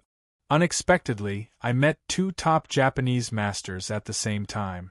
If things go wrong, my life will be in the hands of this black-robed man. What a pity for my snake shadow sword and the thing on my back. According to the black-robed man's words, the thing in the box on my back is also a weapon. Moreover, its power is not below the snake shadow sword. Thinking that these 2 treasures will not be surnamed Yi soon, Yi Fan felt like a knife was being twisted in his heart. There is no other way. I can only fight. Even if I die, I can't lose face for the Yi clan. Yi Fan was not nervous when he thought of this. He reached out and pulled out the sword. The snake shadow sword flew out like a white rainbow, shining brightly. He closed his eyes and held the sword with one hand, standing against the wind.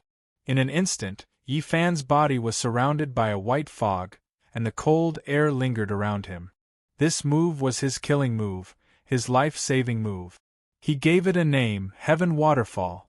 This was because every time he pushed the snake shadow sword to the limit, the cold air around him would pour down like a waterfall. Ever since his father, Yi Kong, told him that the snake shadow sword still had many secrets, Yi Fan studied the snake shadow sword all day long. It took him 5 years to gradually understand the mystery of releasing the snake shadow sword's cold air. The principle of this move, Heaven Waterfall, was very simple. It was to guide the cold air of the snake shadow sword to protect one's body, and then use the snake shadow sword's cold air to defeat the opponent.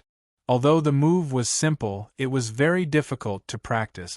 Yi Fan clearly remembered that when he first started guiding the cold air to protect his body, He was unable to withstand the cold air of the snake's shadow sword. He would often faint from the cold.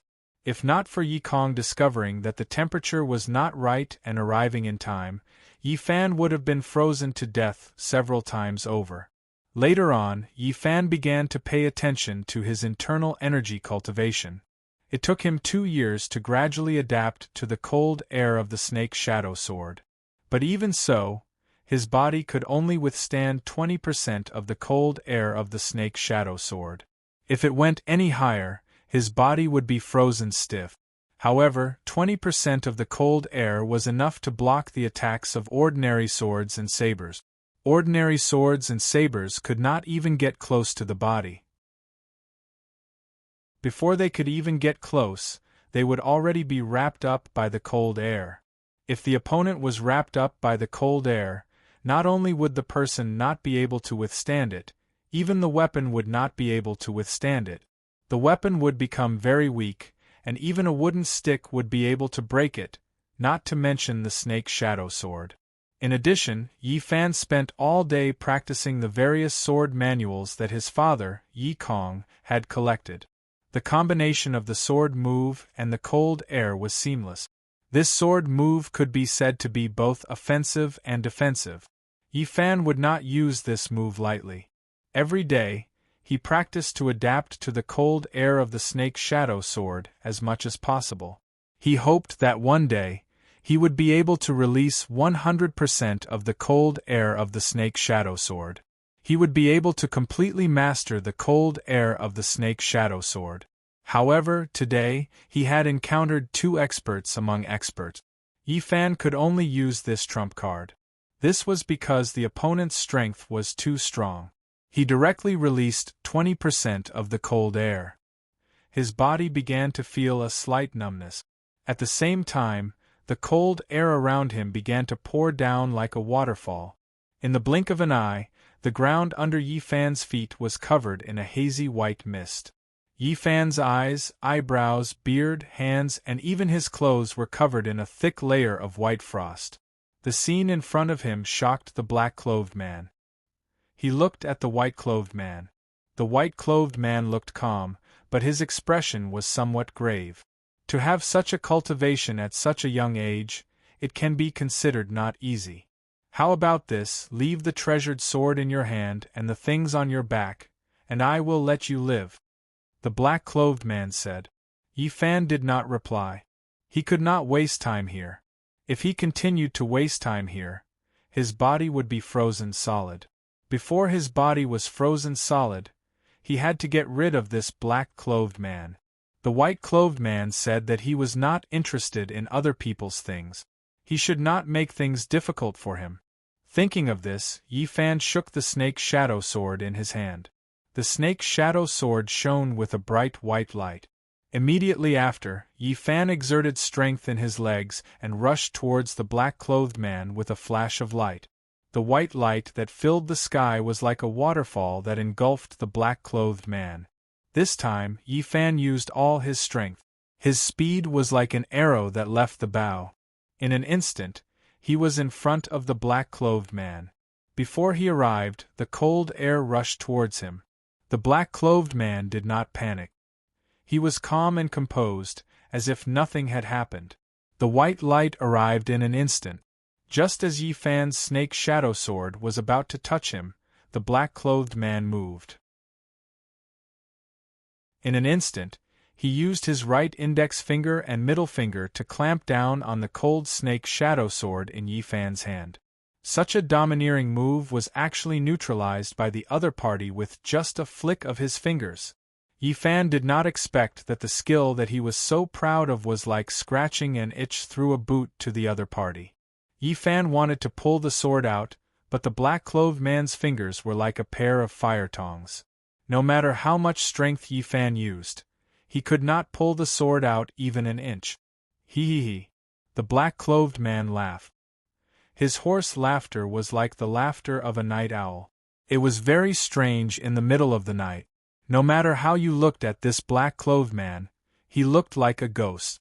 Coupled with his laughter, he looked like a devil that had climbed up from the 18th level of hell. However, just as the black-clothed man was toying with Yi Fan like an old cat toying with a little mouse, the black-clothed man realized that Yi Fan was also laughing. Moreover, his laughter was so sinister that he was stunned for a moment.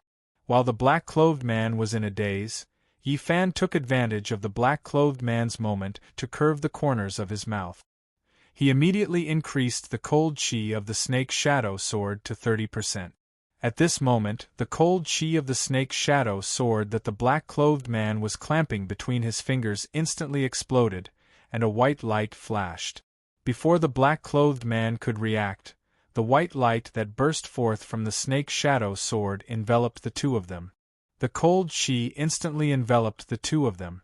Although most of the cold chi was poured onto the black-clothed man by Yi Fan, even so, Yi Fan himself was frozen stiff by the cold chi. He used his long sword to support himself on the ground and tried to force himself to not fall. Looking at the black-clothed man again, Yi Fan laughed. He laughed like a child.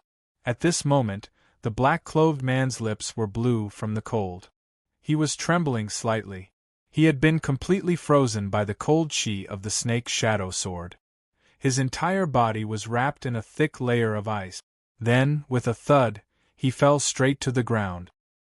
His face had an expression of, "This is impossible."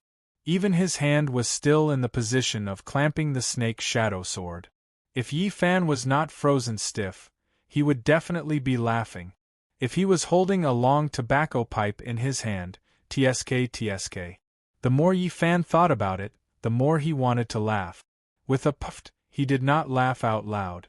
Instead, he spat out a large mouthful of blood. Chapter 7. When Yi Fan opened his eyes again, the sky was already bright. He rubbed his sleepy eyes and found that he was actually lying in a cave. There was a soft layer of firewood under him, and there was a bonfire beside him. The fire was burning fiercely, and the firewood was crackling. A wild rabbit was roasting on the fire, and the aroma of the meat filled the air. "What's going on?" Yi Fan was startled awake. When he woke up, the first thing he did was check his things. Fortunately, the snake's shadow sword and the wooden box were placed beside him. Nothing was missing. Phew! Yi Fan let out a long breath. It seemed that his life was not meant to end here. Someone had saved him. At this time, there was no one else in the cave besides him. Since his savior was not here, then it was more important for him to hurry, Yi Fan thought to himself. He did not care about the soreness in his body and forced himself to stand up.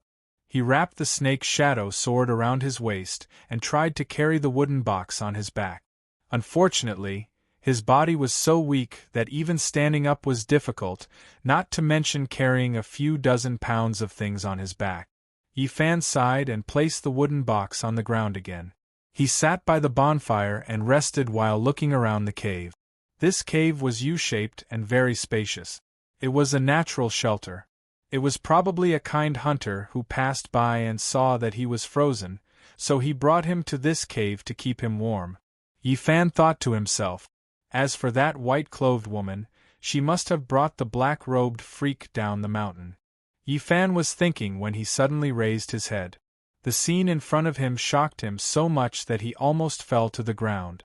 Speak of the devil! At this time, the white-clothed woman was standing less than 3 meters away from him, looking at him. When Yi Fan saw the white-clothed woman in front of him, he hurriedly stood up.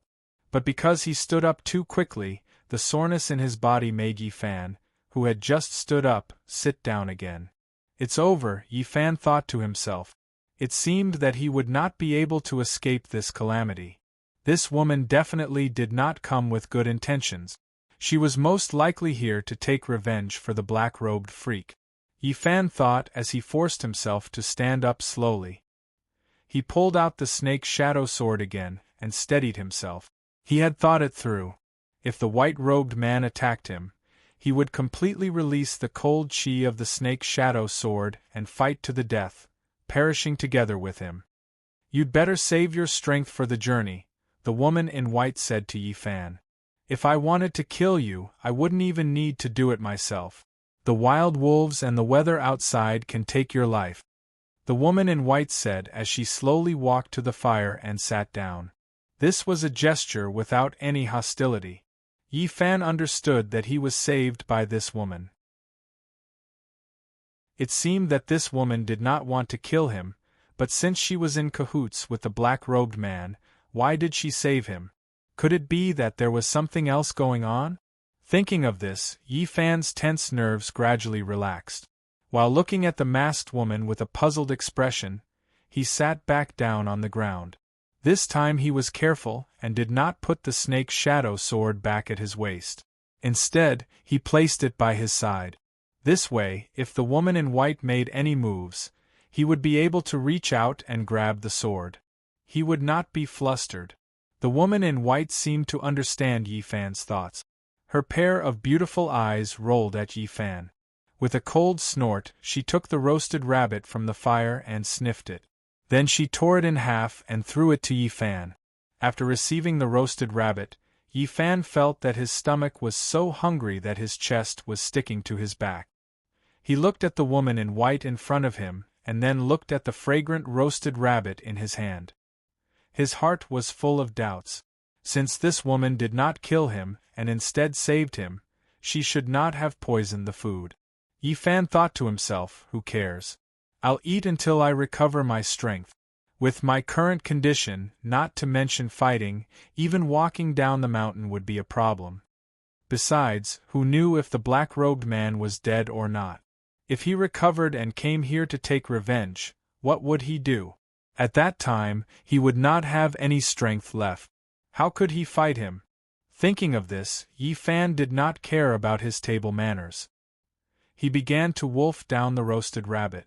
The woman in white's cooking skills were not bad. The simple roasted rabbit was crispy on the outside and tender on the inside. The whole body was golden yellow. Half of the wild hare was finished by Yi Fan in just a short while. Firstly, he was hungry. He had not eaten a single drop of water since he woke up in the middle of the night. Secondly, the wild hare roasted by this woman was simply too delicious. Since he was young, he had eaten all kinds of delicacies and tasted all kinds of delicacies. However, compared to the wild hare in his hand, those delicacies were simply tasteless. Yi Fan sucked his fingers, still not satisfied. Seeing this, the woman in white threw the remaining half to Yi Fan. Yi Fan was stunned. He said a word of thanks and lowered his head to busy himself again. After he finished eating the rabbit meat, Yi Fan wiped his mouth and leaned heavily against the stone wall. He could feel that his strength was quickly recovering. Fortunately, his body was not too badly affected by the cold air from the snake's shadow sword. After resting for a while, he would be able to leave the mountain. He raised his head to look at the woman in white. This woman had been looking at him while he was eating. She stared at him without blinking, as if she was thinking of something. "Why aren't you eating?" Yi Fan asked, feeling embarrassed from being stared at by her. "You need to quickly recover your strength. There is still a fierce battle waiting for you," the woman in white said in a neutral tone. "Fierce battle? With who?" Yi Fan hurriedly asked. Could it be the black-robed man? Yi Fan suddenly thought that the black-robed man might be here. Thinking of this, he quickly stood up and held the snake's shadow sword in his hand. He looked around nervously, but he did not see the black-robed man's figure. "He's nearby," Yi Fan nervously asked the woman in white. "Here he is," said the woman in white. "I have brought him into this cave." "What? Here?" Yi Fan held the snake's shadow sword and looked around as if he was facing a great enemy. "Where is he?" "Here, right here," the woman in white said as she pointed at the fire with the wooden stick in her hand. "He was too frozen by your cold air. I buried him under the fire. Otherwise, he would not be able to recover in a short time. Fire! Fire! Down! Down there!" Yi Fan stuttered as he looked at the burning bonfire and swallowed his saliva. He had seen people use mud to cover an entire chicken and bury it under the fire to roast it. It seemed to be called beggar's chicken, but he had never seen a living person being buried under the fire to roast it. He even wondered if the black-robed man would be roasted until he was charred on the outside and tender on the inside, steaming hot, just like the hare this woman roasted. Yi Fan raised his head and looked at the calm woman in white. He muttered in his heart, "This woman really knows how to play with fire. She roasts a hare and roasts a person. Believe me, he won't be frozen by you a second time. Your physical strength should have recovered by now. Pack up and set off quickly. Remember, you must take the main road and not the small road. When you get home, pass the thing on your back to your family. That thing might be able to save your family's fate." When Yi Fan heard the woman in white's words, he was momentarily stunned. He had too many questions that he did not understand. From her tone, it seemed that something big was going to happen in the Yi family. What kind of big thing was going to happen? How could it affect the fate of the family? Was this a joke? It was close to the Spring Festival, so the various branches of the Yi family would send experts to the Yi family's ancestral home. These people were all powerful and were all first-class experts. Besides, with the head of the family, Yi Yun, overseeing the situation, what could happen? He was an expert among experts, the successor of the weaponsmith manual. His cultivation had reached the peak of perfection, and the snow thread sword in his hand was unrivaled. If the weapons forged by the Yi family were divine weapons, then the snow thread sword was a divine weapon among divine weapons, a divine weapon among divine weapons.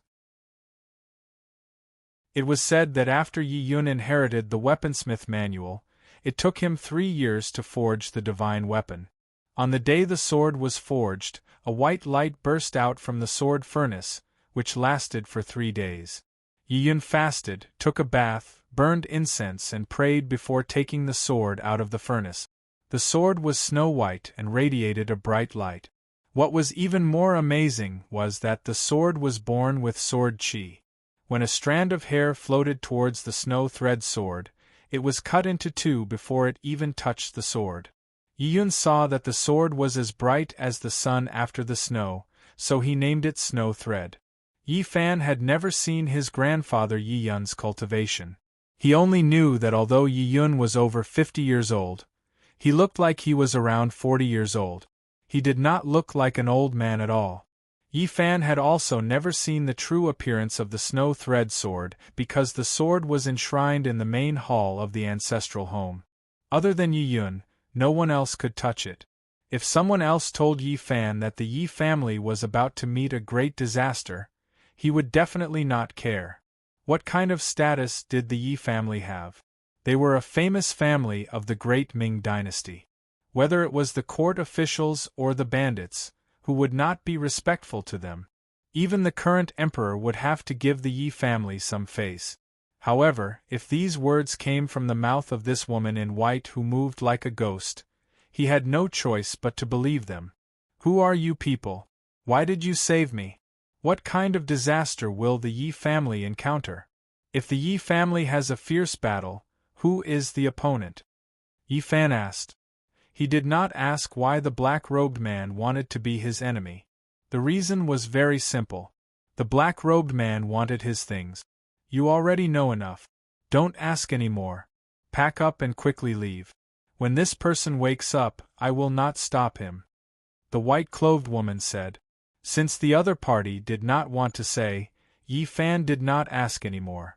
No matter how many questions he had to quickly return to the ancestral home and tell Yi Yun this news.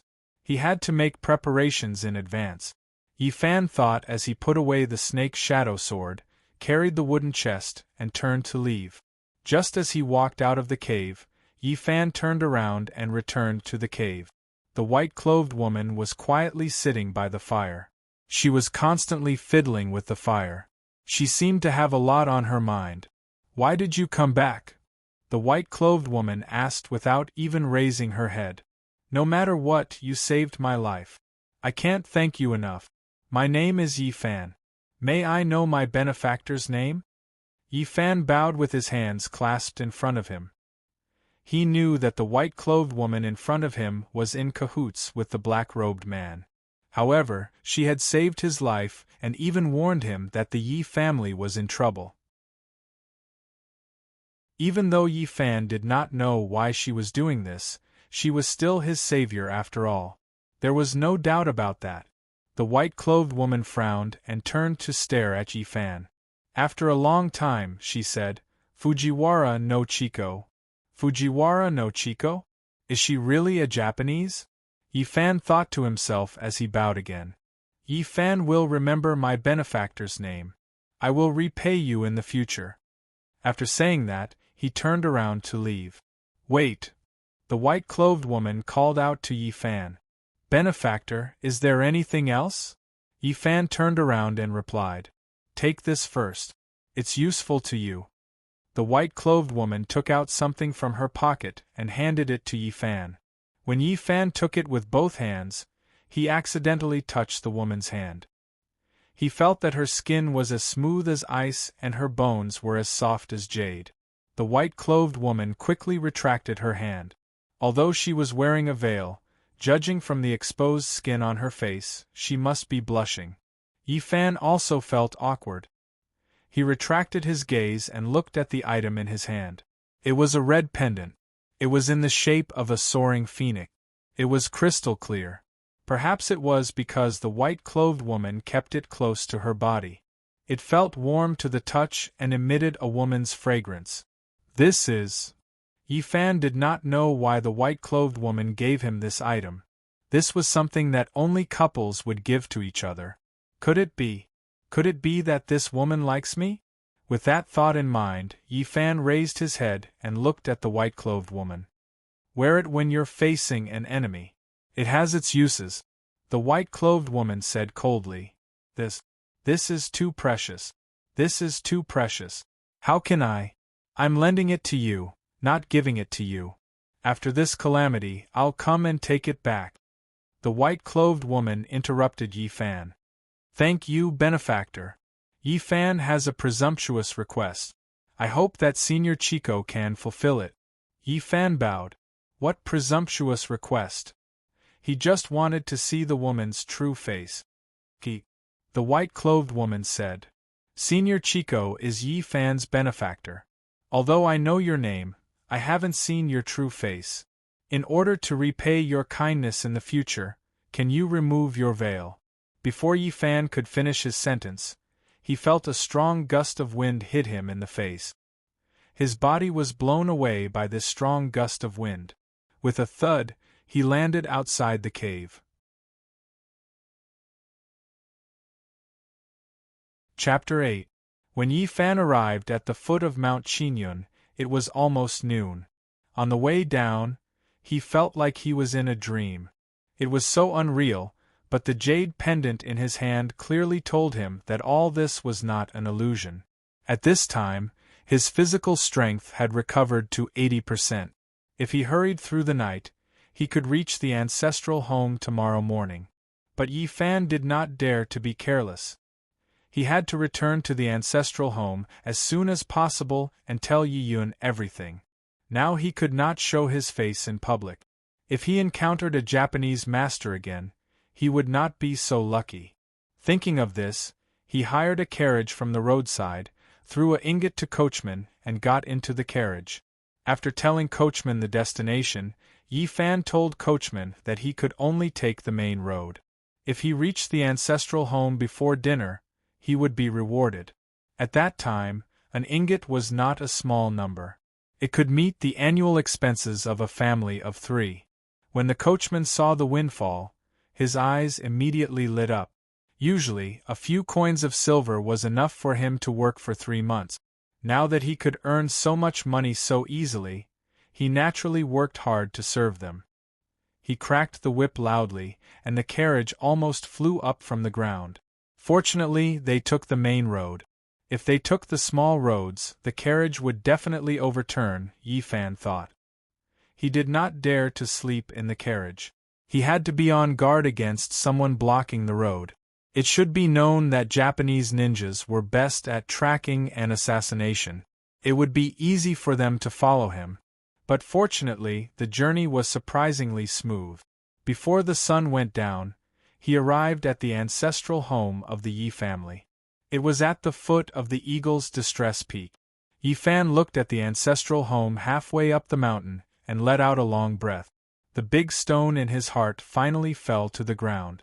It seemed that Fujiwara no Chiko did not lie to him. It was really smooth to take the main road. Yi Fan gave Coachman 5 taels of silver and told him to go back the way he came. He could not take the small road. Coachman was a little puzzled. He asked Yi Fan why. Yi Fan told him that there were bandits on the small roads and that he had just escaped from death. Coachman was scared and broke out in a cold sweat. He thanked him profusely and left. He did this for Coachman's good and for his own good. Once Coachman went back through the small roads, the ninjas lying in ambush on the road would force him to give him information. He would certainly die and his whereabouts would be exposed. He watched Coachman return from the main road and then turned around and walked to the top of the Eagle's Distress Peak. Eagle's Distress Peak was a peak. The mountain peak towered into the clouds. It was said that no one had ever reached the peak. The peak was covered in snow all year round, and the air was extremely thin. Ordinary people could not reach it. The Yi clan's ancestral home was built halfway up the Eagle's Distress Peak. When the Yi clan chose the location for their ancestral home, they had specially chosen this place. First, it was sparsely populated with lush vegetation. The Yi clan liked the quietness here. Second, it was surrounded by steep cliffs. It was easy to defend and hard to attack.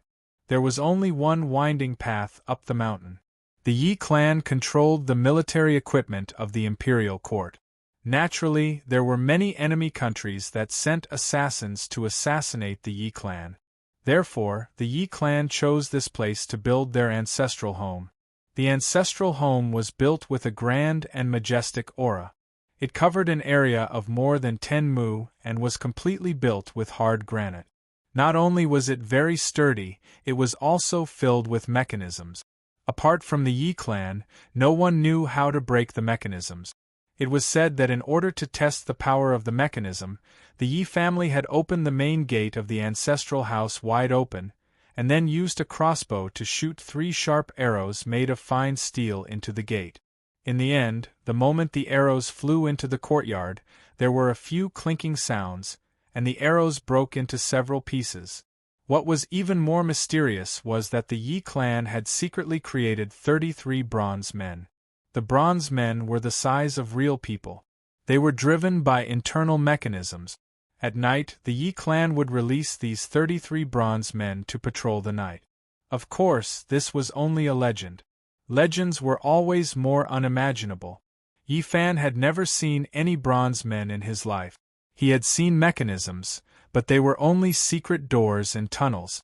Although the ancestral home was built halfway up the mountain was high and the forest was dense. When Yi Fan arrived at the ancestral home's entrance, the sun had already set. He knocked on the heavy iron door and waited for someone to open it for him. This iron door was the first door to enter the ancestral home. The door was made of pure iron that was more than 5 inches thick. The interlayer in the middle was made of extremely strong magnet. This way, if someone entered the ancestral home with a sharp weapon, they would be attracted by the door and reveal themselves on the spot. According to the Yi clan's rules, apart from the Yi clan, no one was allowed to bring any weapons into the ancestral home. The weapons had to be temporarily kept by the gatekeeper. After a while, the door was opened. An old man wearing a long gown walked out. The person who came was none other than the Yi clan's gatekeeper, Huang Shoui. Huang Shoui was the only person with a different surname in the Yi clan's ancestral home. Back then, before Yi Yun became the successor of the Yi clan, he had coincidentally saved this person. At that time, he was surrounded by more than 10 soldiers and was in a critical situation. Yi Yun happened to pass by at that time. He saw that this person was righteous and had bouffon skills. He was fearless in the face of more than 10 soldiers and was unafraid of death. Yi Yunjai was a kind-hearted person, so his heart was moved. He revealed his identity as a member of the Yi clan and claimed that he would personally interrogate him. The Yi clan was powerful and the soldiers did not dare to offend the Yi clan. They could only watch as Yi Yun took this person away. Yi Yun saw that this person was seriously injured and brought him to the medical hall for treatment. After treating this person's injuries, Yi Yun gave him 50 taels of fine silver and told him to go far away and find a way to survive. This person saw that Yi Yun was righteous and compassionate, so he immediately knelt before Yi Yun and begged Yi Yun to take him in. He was willing to be an ox or a horse to repay Yi Yun. Yi Yun asked about this person's background and learned that his surname was Huang Shui and that he was from Jiangxi. He lost his parents when he was young and had no one to rely on. Later, he was taken in by the White Lotus School's instructor who taught him martial arts. During an assassination mission, the two of them were betrayed by a traitor and were surrounded. In an emergency, his master risked his life to open a bloody path and send him out. His master was also seriously injured in order to protect him. He was like a lamp that had run out of oil and passed away a few days later. In order to avenge his master, Huang Shui investigated openly and secretly and finally found the traitor's whereabouts. Because the traitor had made a meritorious report, he was given the title of Qianhu by the imperial court. After discovering the traitor's whereabouts, Huang Shui heard the news and went straight to the traitor's residence that very night. While the traitor was indulging in wine and women, he personally ended his life. Later, the imperial court was furious and sent people everywhere to capture him. Finally, they found him in a secluded mountain and sent out a large number of elite soldiers to surround and suppress him, claiming that they wanted to capture him alive. Huang Shui fought and ran with his martial arts, but there were too many Ming soldiers. They also sent a divine archer to specifically shoot at his thigh in order to capture him alive. In the end, he was completely outnumbered and was surrounded. Yi Yun saw that he was a man of temperament and he just happened to lack a trustworthy follower, so he kept him by his side to do things. In order to prevent future troubles, Yi Yun even made a badly mutilated corpse and put it in Huang Shui's clothes before handing it over to the magistrate. He said that this person could not withstand the torture and killed himself by biting his tongue. Only then was he able to muddle through and save Huang Shui's life. Ever since Huang Shui followed Yi Yun, he was loyal and devoted.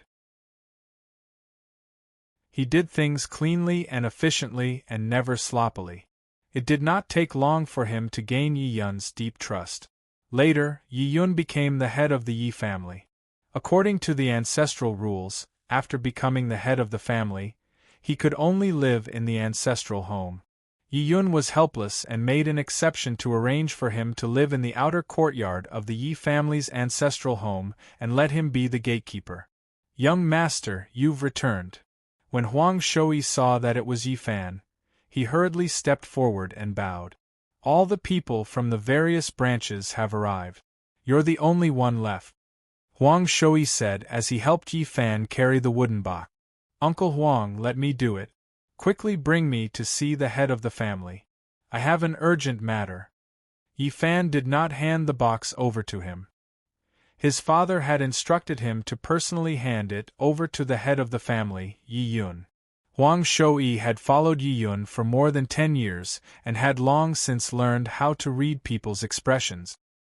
He naturally understood Yi Fan's intentions and led the way in front, bringing Yi Fan to see the head of the family, Yi Yun. As Yi Fan walked, he asked Huang Shui about the head of the family, how his body was, and how his spirit was. Huang Shui told Yi Fan that the head of the family, Yi Yun, was in good health. It was just that he had been frowning recently, as if he had something on his mind. He was currently relaxing in the back garden. The two of them chatted as they walked. After a while, they arrived at the back garden. This back garden was an important place in the Yi clan, where the head of the family lived and where the ancestral hall was located. According to common sense, An ordinary family's ancestral hall enshrined the memorial tablets of their ancestors. However, the Yi clan's ancestral hall was different. It enshrined not the memorial tablets of the Yi clan's ancestors, but a snake. A snake carved out of Kunlun white jade. The jade snake was 1 zhang tall and was carved out of a whole piece of Kunlun white jade. It was vivid and lifelike. The snake's body was coiled around the table. The snake's head was raised high, and its eyes were like lightning as it looked down. It was extremely majestic. It was said that the reason why the Yi clan enshrined this jade snake was because, before the Yi clan had made a name for themselves, the ancestor of the Yi clan was a jade craftsman. Once, when he was searching for jade materials in Kunlun Mountain, a strong wind suddenly blew, causing sand and stones to fly. Lightning flashed and thunder roared, and a torrential rain fell from the sky. Kunlun Mountain's terrain was dangerous to begin with. There were many cliffs and forests, and in addition to the heavy rain, the Yi clan's ancestor was blown by the strong wind. He slipped and tumbled down the cliff. The Yi clan's ancestor closed his eyes and cursed inwardly. This time, he was afraid that he would lose his life in Kunlun. He originally thought that he would definitely fall into the mountain stream and be smashed to pieces. He never thought that his clothes would be caught by a pine tree on the cliff and suspended in midair. The Yi clan's ancestor was overjoyed. It seemed that the heavens did not want him to die. However, just as he was thinking of a way to climb up, he saw the most frightening scene in his life. Under the cliff, a huge white snake was staring at him. Its blood-red tongue flicked back and forth. The reason why it was called a huge snake was because this snake was too big. Its pair of green eyes were bigger than a car's wheel. The snake's body was so thick that several people would not be able to hug it. It was unknown how many times it had coiled in the bottomless mountain stream. It was piled up like a small mountain. There was a red bead the size of a plate on top of the snake's head. The red bead was sparkling and translucent. It kept spinning and was wrapped in a 5-colored light. At this time, thunder rumbled in the sky. Purple lightning as thick as a bowl struck the huge snake one after another. Every time it struck, the huge snake's head would shake. However, the huge snake was still unharmed. The lightning seemed to be completely dissolved by the red bead on top of its head. The Yi clan's ancestor was so shocked by the scene in front of him that he forgot his situation and was dumbstruck. While he was still in a daze, the sound of branches snapping could be heard. Then, his body became light and he fell off the cliff again. It's over. I just escaped danger and now I'm in the snake's mouth again. I'm definitely going to die today, he thought in his heart. As he gradually fell, the huge snake in front of him got closer and closer. The scales on the snake's body could be seen clearly. Each scale was the size of a basin. The Yi clan's ancestor closed his eyes and waited for death. However, the result was not as he thought. He would become food in the huge snake's mouth. He only felt his body sink. His body stopped moving and there was no more movement. When he opened his eyes, he found that his body was cold and smooth. When he looked again, he was actually lying on top of the huge snake's head, and beside him was that red bead the size of a plate. At this time, he was so scared that he did not dare to move. Thunder rumbled above his head and the huge white snake below him. He regretted not looking at the almanac when he came. Now it was great. Instead of staying at home, he ran here to play with a snake. Just as he was thinking, the snake below him suddenly began to move. The wind whistled in his ears. The huge snake was slowly rising.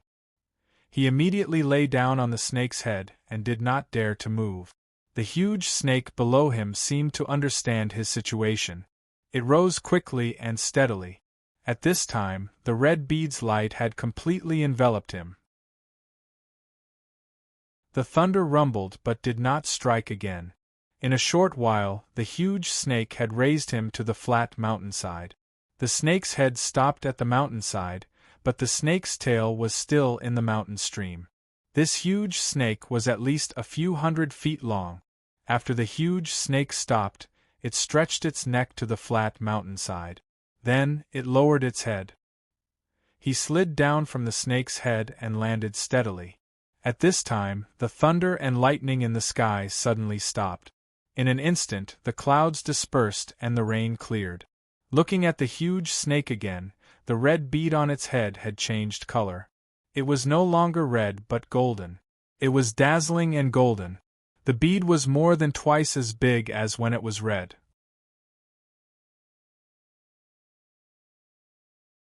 Chapter 9.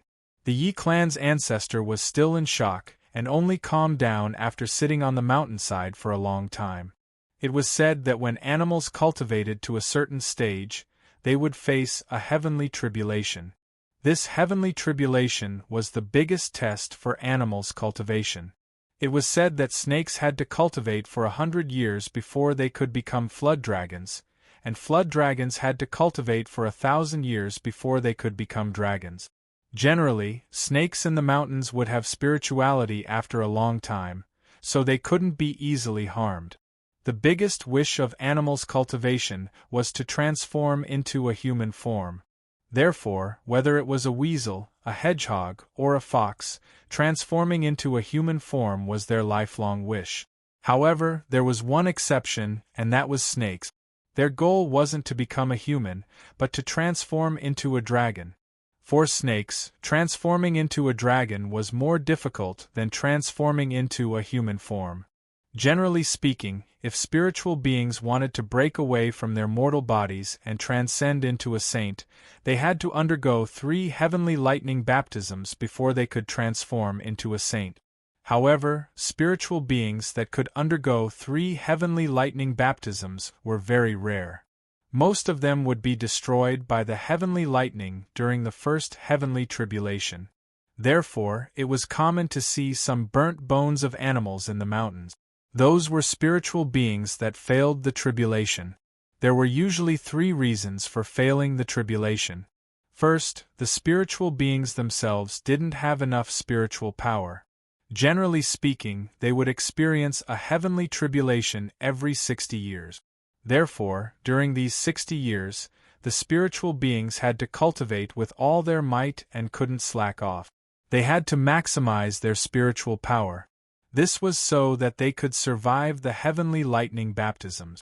However, most of the spiritual beings had just developed their spiritual wisdom and couldn't resist the temptation of this colorful world. Therefore, there were very few spiritual beings that could cultivate peacefully. 60 years passed in a blink of an eye, so it wasn't strange for spiritual beings to fail the tribulation. There were also a small number of spiritual beings that wanted to cultivate wholeheartedly, but they couldn't bear the pain of cultivating in seclusion. Therefore, they came up with devious ideas and used opportunistic methods to increase their spiritual power. For example, they used the method of absorbing souls to cultivate their inner core. This method could increase spiritual power very quickly, but it was very harmful. These spiritual beings more or less had some divine abilities. They could either call the wind and summon the rain or spit out clouds and mist. They used these divine abilities to deceive some local people, falsely claiming that they were gods and needed children as tribute. Otherwise, calamities would descend and so on. They harmed the local people and cheated the people of their incense. Such spiritual beings had a very tragic ending. Usually, before the heavenly tribulation, they would be blasted into pieces by the heavenly lightning and their primordial spirit would dissipate. Or, they would be reported to the heavenly courts by the local earth and mountain gods and be killed by the heavenly court's divine generals. There were also some spiritual beings that cultivated diligently after gaining sentience. Furthermore, they cultivated dutifully and never harmed humans or animals. Instead, they would appear from time to help the local people. However, he still didn't succeed in transcending the heavenly tribulation. The reason should be that he had committed too many evil deeds in his previous life, which affected his karma in this life, causing him to fail the tribulation. However, the heavens were benevolent. Although he failed to pass the tribulation, his primordial spirit was not scattered. Instead, he continued to enter the cycle of reincarnation. Give him a chance to continue cultivating. Therefore, it was very lucky to pass the tribulation successfully. Those who could pass the third heavenly tribulation could be said to be very rare as phoenix feathers and unicorn horns. After the Yi family's ancestor returned home, he had a dream that night. In the dream, a scholarly young man bowed to him. The young man told him that he was originally a white snake in Kunlun Mountain and had cultivated for more than 1,000 years. Today was the day he encountered his third heavenly tribulation. There were a total of 9 bolts of heavenly lightning. Originally, with his cultivation, he could withstand 6 bolts of heavenly lightning at most. There was no way he could dodge the remaining 3 bolts of heavenly lightning no matter what. However, just as the 7th bolt of heavenly lightning was about to strike, the Yi family's ancestor fell right on his head.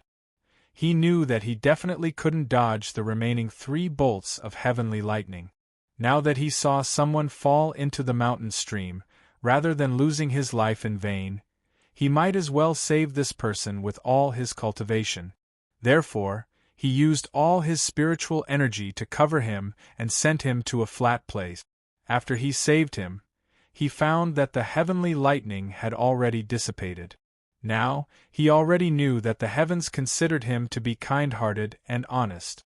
Ever since he started cultivating, he had never harmed humans or animals. Moreover, at a critical moment, he could disregard his own life to save those who fell off the cliff. It was not easy for a snake to have such a kind heart. An exception was made to let him pass through this heavenly tribulation and avoid the last 3 bolts of heavenly lightning. That red pearl was originally his primordial spirit's Niden. After being baptized by the heavenly lightning, it had already turned into a dragon pearl. He now had the body of a heavenly dragon. Today, if it wasn't for the Yi family's ancestor, he was afraid that he would have been bombarded into ashes by the heavenly lightning. This time, he specially came to repay the Yi family's ancestor and asked him what he wanted. He would try his best to satisfy him. After the Yi family's ancestor heard this, he was greatly shocked. It seemed that the heavenly tribulation was not just a rumor. However, this time, although he coincidentally helped him pass through the heavenly tribulation and turned into a dragon, to be honest, his life was also saved by him. If it wasn't for him passing through the heavenly tribulation, he would have already died and fallen into the mountain stream, smashed into pieces. Thinking of this, the Yi family's ancestor said to the scholarly young man, "You passed through the heavenly tribulation because you have a kind heart and devoted yourself to cultivation. Although it was because of me that you had the opportunity to accumulate merits, in the end, I was only a test for you. Moreover, if it wasn't for you, I would have already lost my life in Kunlun. If you want to say thank you, I still have to thank you. Now that you have the body of a heavenly dragon and I have survived, you and I don't owe each other anything. Don't mention anything about repayment." After the young man heard this, he pondered for a moment and said to the Yi family's ancestor, "How about this? You can worship my memorial tablet at home. In the future, if there is an emergency, you can burn incense and pray. Under the condition that it doesn't violate the heavenly laws, I will definitely help. This time, since you don't tell me what you want, then I will act on my own. Tomorrow you can go to Kunlun Mountain again. Halfway up the mountain where I appeared, I prepared a gift for you. That was something that I begged the Kunlun Mountain God with great difficulty. No matter what, please accept it to express my gratitude." After saying this, the young man bowed deeply and disappeared. After the Yi family's ancestor woke up from his dream, he deeply agreed. Early the next morning, he once again came to the halfway up Kunlun Mountain where he met with danger yesterday. However, no matter how carefully he searched, he did not find anything special. Just when he thought that perhaps he was dreaming about something that he thought about during the day, a corner of a huge rock beside him suddenly cracked, revealing a piece of snow-white jade. The Yi family's ancestor hurriedly went forward to take a look. He was so shocked that he could not believe his eyes. This was a piece of top-grade Kunlun white jade. What surprised him even more was that this piece of Kunlun white jade was more than 10 feet tall and weighed at least 500 kilograms. Ever since the Yi family's ancestor was born, he had never heard of such a big piece of Kunlun jade with such good quality, let alone seeing it. The biggest piece of jade he had ever seen was only a square foot. Moreover, its quality was like heaven and earth compared to this piece of white jade. It seemed that what the young man said in his dream was not false. A huge fortune fell from the sky, causing him to be unable to suppress the ecstasy in his heart. He rewrapped the exposed part of the white jade with the stone that fell off and then rushed back home. He spent a lot of money to find someone to transport this huge rock home. Because he was a jade craftsman himself, he naturally did not need the help of others.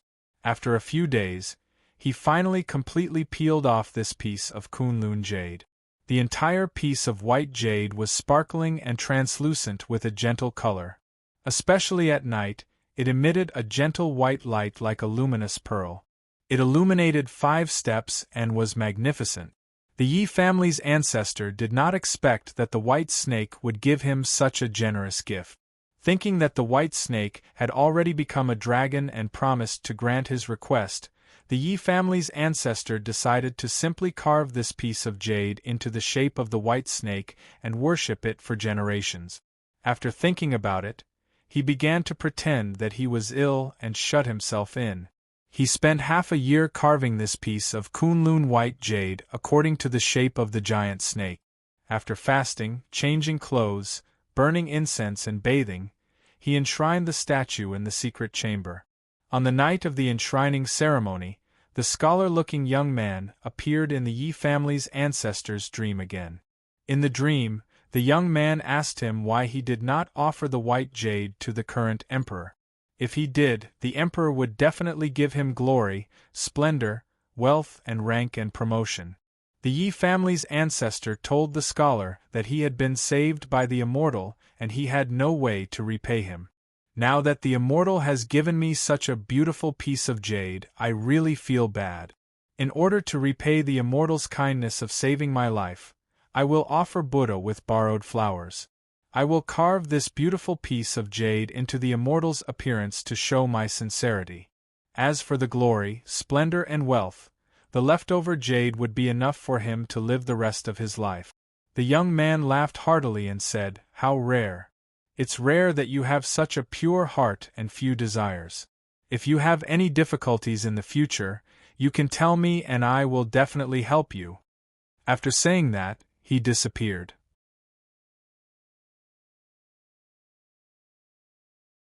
Chapter 10. After the gatekeeper, Huang Shouyi, led Yi Fan to the back garden, he told him that the head of the household, Yi Yun, was currently burning incense in the ancestral hall. He told him to wait outside the ancestral hall. Since he was an outsider, he couldn't stay here for too long. After saying that, he turned around and left. Yi Fan took off the wooden box on his back and placed it on the stone table in the pavilion outside the ancestral hall. He sat on the stone bench and waited for the head of the household, Yi Yun, to come out. In less than the time it took to drink a cup of tea, the head of the household, Yi Yun, walked out of the ancestral hall. His brows were tightly furrowed, and his hands were clasped behind his back. His footsteps were slow, and he looked like he had a lot on his mind. When he raised his head and saw Yi Fan, Yi Yun's spirits were lifted, and he looked very happy. He took large strides towards Yi Fan. When Yi Fan saw this, he quickly stood up and bowed. Although Yi Yun usually doted on him, the eldest son and eldest grandson, rules were rules. He couldn't be careless in the slightest. Yi Fan pays respect to the head of the household. Yi Fan bowed. Get up, get up. Yi Yun reached out and helped Yi Fan up. I haven't seen you in a year, Fan Air. You've matured a lot. Come, follow me into the house. Let's have a good chat. As Yi Yun spoke, he pulled Yi Fan's hand and walked towards his residence. Yi Fan didn't dare to be negligent. He carried the wooden box and followed the head of the household to Yi Yun's residence. Yi Yun's residence wasn't far from the ancestral hall. After Yi Fan entered the house, he handed the wooden box on his back to Yi Yun. "Grandfather, this is a gift that my father specially prepared for you. He said that I must hand it to you personally. In order to deliver this item, I suffered a lot along the way." As Yi Fan spoke, he couldn't wait to pick up the snacks on the table and stuff them into his mouth. Then, he picked up the teacup and drank 3 large cups of water. He was very careful along the way and didn't dare to eat roadside food. He didn't even dare to drink water, as he was afraid that the Japanese ninjas would poison him. Just like that, he ran all the way back to the ancestral house. Oh! Yi Yun took the box, but he didn't open it. Instead, he frowned and asked, "What happened?" With the Ye's current strength, no matter who offended the Yi family's residence, it was no different from a moth to a flame. Who had the guts to dare to steal the Yez's things? Yi Fan put down the teacup and told the whole story to Yi Yun. From the Japanese ninja's sneak attack, the black-robed old monster's robbery of the treasure, the white-clothed woman's rescue, the Yi family's disaster, and so on, he told Yi Yun everything. Yi Yun didn't speak after listening. Instead, he frowned and carefully looked at the item that Yi Kong had given him. It seemed that the item in the box wasn't an ordinary sword. Otherwise, it wouldn't have attracted the attention of the Japanese ninjas. He carefully unwrapped the green cloth that was wrapped around it, layer by layer. Then, he saw a rectangular sandalwood box. The box was antique and smooth. The 4 corners were wrapped in gold. At first glance, he knew that it was an old item. The box wasn't locked. Instead, there was a hidden clasp. The clasp was in the shape of a small fish. The small fish was carved out of jade and looked very lifelike. Yi Yun pressed the fish's eye with his finger. With a snap, the box opened. Yi Fan stretched his neck and was ready to see what was so mysterious that it had put him in danger several times. Who knew that when the box was opened by Yi Yun, a golden light would shoot up from the box? Suddenly, the room was filled with light and the air waves dispersed. Everything in the room was blown askew by this gust of wind. The teacups and teapots on the table fell to the ground, making a mess of the floor. Yi Fan had been frightened all along the way. At this time, he hadn't recovered yet. When he saw the golden light explode, he was so scared that he jumped away. Looking at the box again, he saw a sword lying there quietly. It was emitting a dazzling golden light. After the golden light dissipated, Yi Yun took the sword out of the box and looked at it carefully. Yi Fan came forward. He wanted to see what the white-clothed woman said that the divine weapon that could save the Yi family looked like. The sword in Yi Yun's hand was completely golden. The sword was more than 3 feet long. The top of the sword hilt was inlaid with a golden bead. Below it, there were 9 unknown strange birds circling around it. The strange birds were surrounded by flowing clouds and flames. They were very lifelike. The scabbard was carved with a picture of a celestial phenomenon. The sun, moon, and stars were arranged on it. Golden ring sword. Yi Yun, who had been calm a moment ago, was now trembling with excitement. His eyes were shining. This is the golden ring sword. Yi Fan was stunned.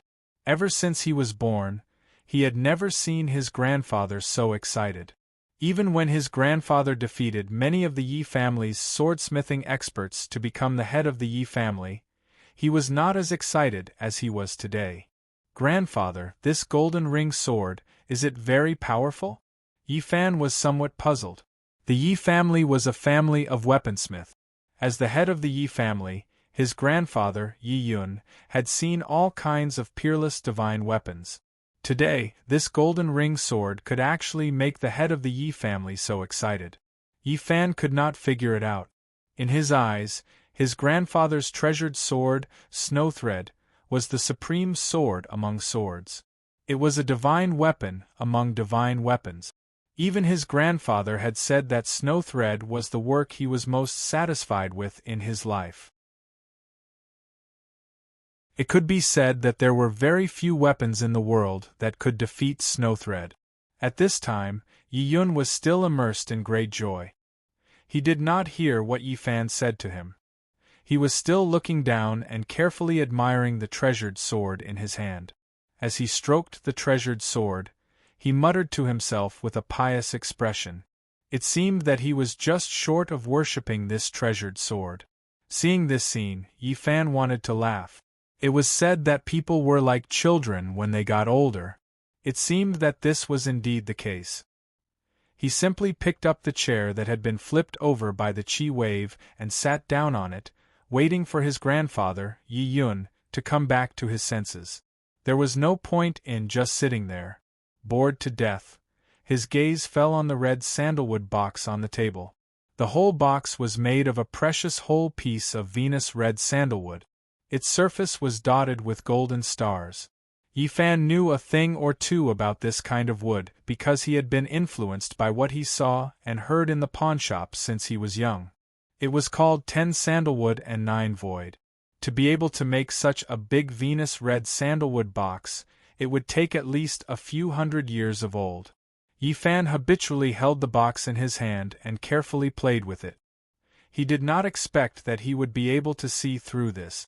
The wooden box had already been opened. He saw that the smooth and simple wooden box actually hid a mystery.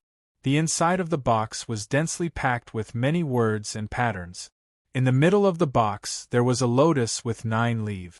In the middle of the lotus there was a Buddhist swastika symbol. The whole lotus was surrounded by many words that resembled Sanskrit. What was surprising was that the words and patterns were not engraved, written, or drawn. They were inlaid. The lotus leaves and lotus roots were made of mutton fat jade and jade respectively. The craftsmanship was exquisite. The veins on the leaves were very realistic. The whole lotus looked clean and lifelike. The swastika and other Sanskrit words on the lotus were inlaid with golden threads. There were more than 2,000 words in the whole text. The golden light was dazzling and solemn. It was a Buddhist style. Although Yi Fan did not recognize the whole Sanskrit, the title of the Sanskrit was in ancient seal. Yi Fan had been forced by his father, Yi Kong, to learn ancient seal. After all, the pawnshop collected antique. Most of the words were in ancient seal. Therefore, when these ancient seal words came into view, Yi Fan could not help but blurt out, the great Buddha head Lingyen mantra. The Lingyen mantra was the king of Buddhist mantras. It was said in the sutra, then the world venerable one, from the meat bun, 100 treasures light. From the light, 1,000 leaves lotus emerged. From the center of the treasure sat Tathagata. From the top, 1,000 treasures light were released. One by one, the light was revealed. 10 hidden traces of the Ganges sand Vajra, holding up the mountain and holding the pestle. Throughout the void realm, everyone looks up to, fears, loves, and embraces. Pray for the Buddha's protection, listen to the Buddha wholeheartedly. Without seeing the top, let the Tathagata shine and proclaim the mantra. This mantra was recited by the Buddha head Shakyamuni. It was mysterious and incredible. It was said to be able to subdue some demons and evil spirit. Yi Fan looked at the box lid in surprise. He then looked at the bottom of the box and found that the bottom of the box was also engraved with patterns and word. Different from the Buddhist style on the box lid, the bottom of the box was a Taoist style. In the middle of the bottom of the box, there was a Tai Chi 8 trigrams diagram. The yin-yang fish in the Tai Chi 8 trigrams diagram was made of top-grade black jade and mutton fat white jade. Yi Fan recognized the densely packed words around it. It was the 5,000 words of virtue written by the ancestor of Taoism, Li Er. What's going on? It's just a sword box. Is there a need to go through so much trouble? Yi Fan thought. He was ready to tell his grandfather Yi Yun, who was still immersed in the golden ring sword, who knew that when he looked up and was about to speak, he realized that something was wrong. At this time, Yi Yun was no longer admiring the sword. He was standing at the window with his arms crossed and the sword in his arms. He stood straight and looked out the window, silent and motionless. "Grandfather," Yi Fan called out tentatively. Ever since he obtained the golden ring sword, his grandfather Yi Yun's reaction seemed a little strange. Hearing Yi Fan calling out to him, Yi Yun did not move. Instead, he slowly turned his head and smiled at Yi Fan. This terrifying smile shocked Yi Fan so much that his soul flew out of his body. The eyes of Yi Yun in front of him were no longer the eyes of a normal person. Instead, they had turned golden and shone brightly. It was the fiery golden eyes. "He's not my grandfather," Yi Fan thought in his heart. He understood the function of the incantation in the box. Those incantations must be used to suppress the golden ring sword. It must be that the golden ring sword had been suppressed by the Buddhist and Taoist incantations for a long time. Now that it could see the light of day again, the sword spirit was attached to Yi Yun's body. The golden light that appeared when the box was opened just now was the sword spirit breaking out of the seal. Now, if he wanted to restore his grandfather Yi Yun's consciousness, he was afraid that there were only 3 ways. The first way was to defeat the sword spirit attached to his grandfather and force him to leave. The second way was to find a way to take the golden ring sword away from his grandfather and put it back into the wooden box to seal it again. The last way was to have a good talk with the sword spirit and see what he wanted to do. He would try his best to satisfy his request and solve the problem peacefully. Yi Fan did not even dare to think about the first way. From the signs when the box was opened and Yi Yun's horrified expression when he saw the golden ring sword, he knew that it was not an ordinary magic weapon. In addition, Fujiwara no Chiko had told him that this sword was the key to saving the entire Yi family. It could be seen that the sword's power was not small. But then again, the sword had become a spirit. How could it be an ordinary item? The second way was to find a way to take the golden ring sword away from Yi Yun's hands and seal it again. However, although this method sounded simple, it was as difficult as ascending to heaven. Now, Yi Fan could only choose the third way, which was to have a good talk with the sword spirit in front of him. He would act according to the circumstances and take one step at a time. Thinking of this, Yi Fan calmed down and stood up to salute Yi Yun. "I wonder which Shangxian has graced my humble abode with your presence. Please enlighten me." Yi Fan first gave him a high hat and called him an immortal. This way, even if the other party did not come with good intentions, he would not suddenly attack. Yi Yun, in front of him, slowly turned around and the smile on his face became even more mysterious. Yi Yun did not answer Yi Fan's question. Instead, he glanced at Yi Fan with his pair of golden eyes and then looked in the direction of the ancestral hall. "I didn't expect that there would be hidden dragons and crouching tigers here. There is actually a heavenly dragon protecting you. No wonder, no wonder."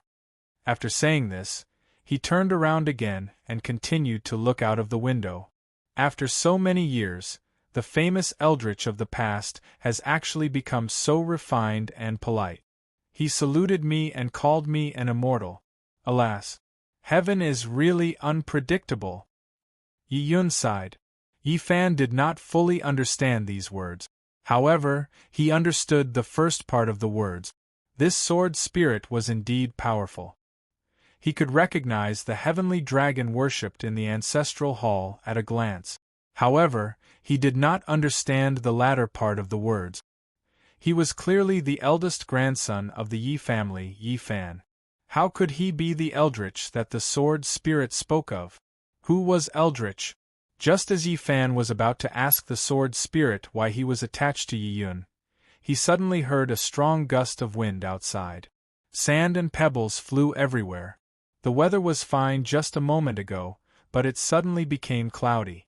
The flying sand and pebbles outside made the windows crackle. Immediately after, a deafening sound of thunder came from the direction of the ancestral hall. How could there be thunder in the dead of winter? Just as Yi Fan was puzzled, he saw Yi Yun chuckle. I didn't expect it to be him.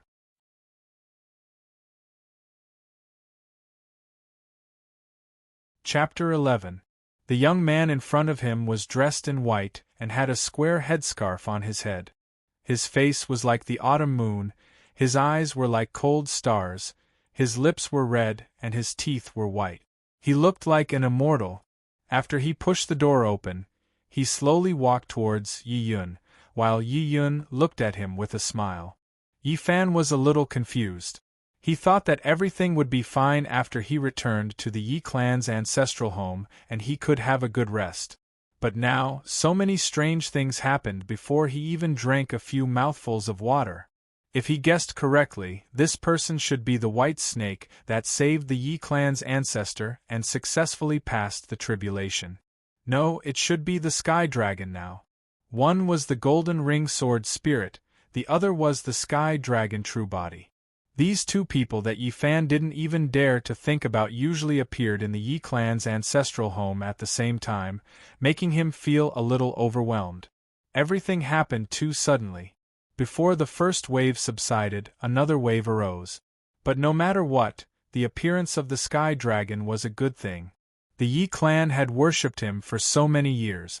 This sudden appearance would definitely subdue the golden ring sword spirit and allow his grandfather, Yi Yun, to regain his consciousness. Since the true dragon personally came to the Yi clan's residence, and he was a descendant of the Yi clan, he had to kneel down and pay his respects. Thinking of this, Yi Fan didn't dare to be negligent. His legs went soft and he knelt on the ground. Yi clan's benefactor above, the 28th generation's great-great-grandson, Yi Fan, kowtows to you.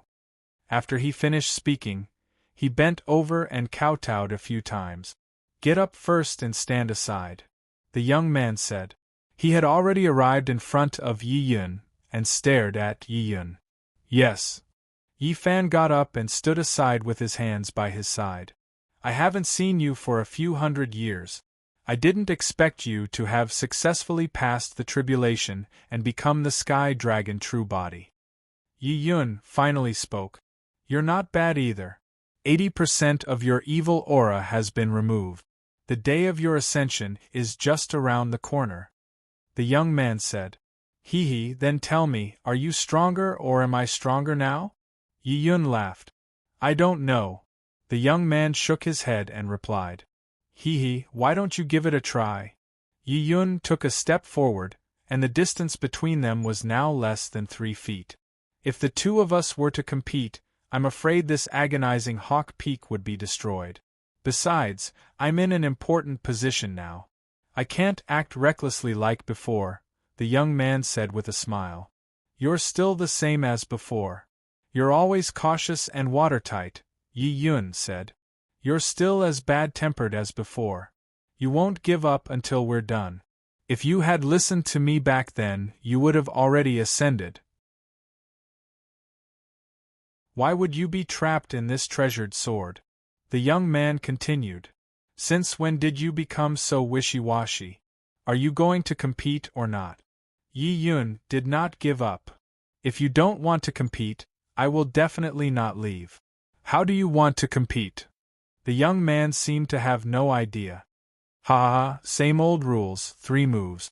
Yi Yun laughed when he saw that he agreed to the competition. Do you believe that I'll beat you back to your old serpent form within 3 moves? No, I've already said that you can't act recklessly like before. If you want to compete, that's fine. The young man smiled. But it can only be a battle of wits. A battle of wits. Yi Yun thought for a moment. All right, a battle of wits it is. Tell me, how do you want to compete? Follow me. The young man turned around and walked towards the door. Let's go somewhere else. Hee, I'll do as you say. Yi Yun followed behind the young man and walked out of the room. Yi Fan did not dare to delay and followed them to the rockery in the garden. It was the 12th lunar month of winter. The grass in the garden was withered and desolate. Other than some tall pine trees, there were only a few lotus ponds and a rockery made of stones. The rockery was more than 100 feet wide and 50 to 60 feet tall. Do you see this rockery? We'll compete with it. The young man stopped in front of the rockery and said, How? Don't tell me we're competing with the mountain shifting technique? This is too small. Yi Yun said disdainfully. The rules are simple. You and I will each make 3 moves. I'll attack this rockery and you'll defend it. After 3 moves, if I break even a small stone on the rockery, it'll be your loss. Then you and I will switch. You'll attack and I'll defend. What do you think? The young man began to explain the rules of the battle of wits. Simple and clear. Yi Yun seemed to be very happy. He walked slowly to the rockery and turned around to look at the young man. Come. We haven't made the bet clear yet. How do we compete? The young man smiled. What do you want to bet? If I win, you have to tell me your purpose this time. Don't think that I don't know. With your current cultivation, that box can't trap you at all. The young man said seriously. Those who have survived the heavenly tribulation are indeed different. All right, I agree. However, what if I win?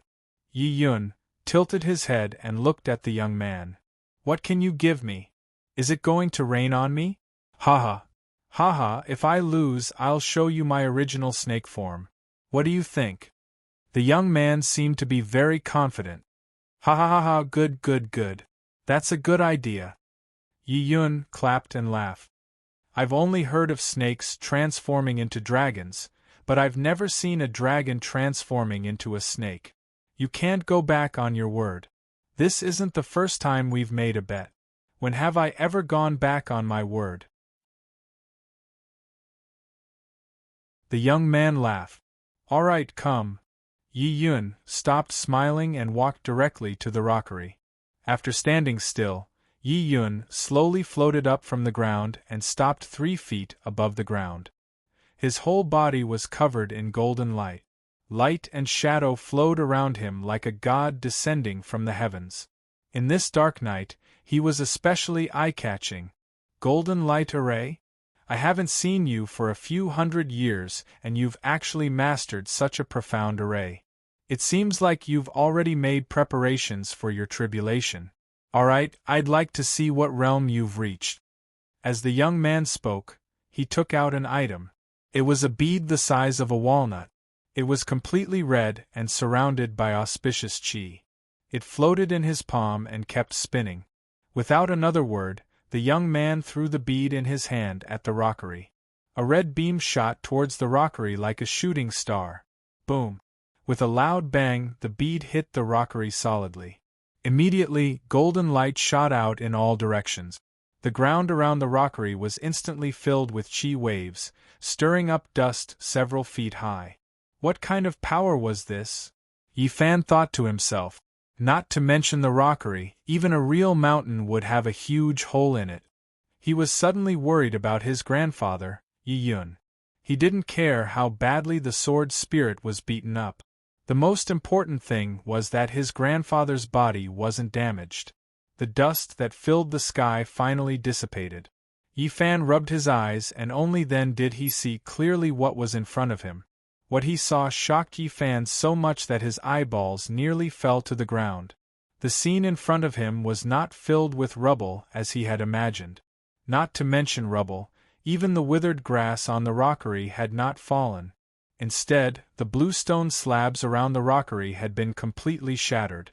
The bluestone slabs were several inches thick, and even a hammer would find it difficult to break them.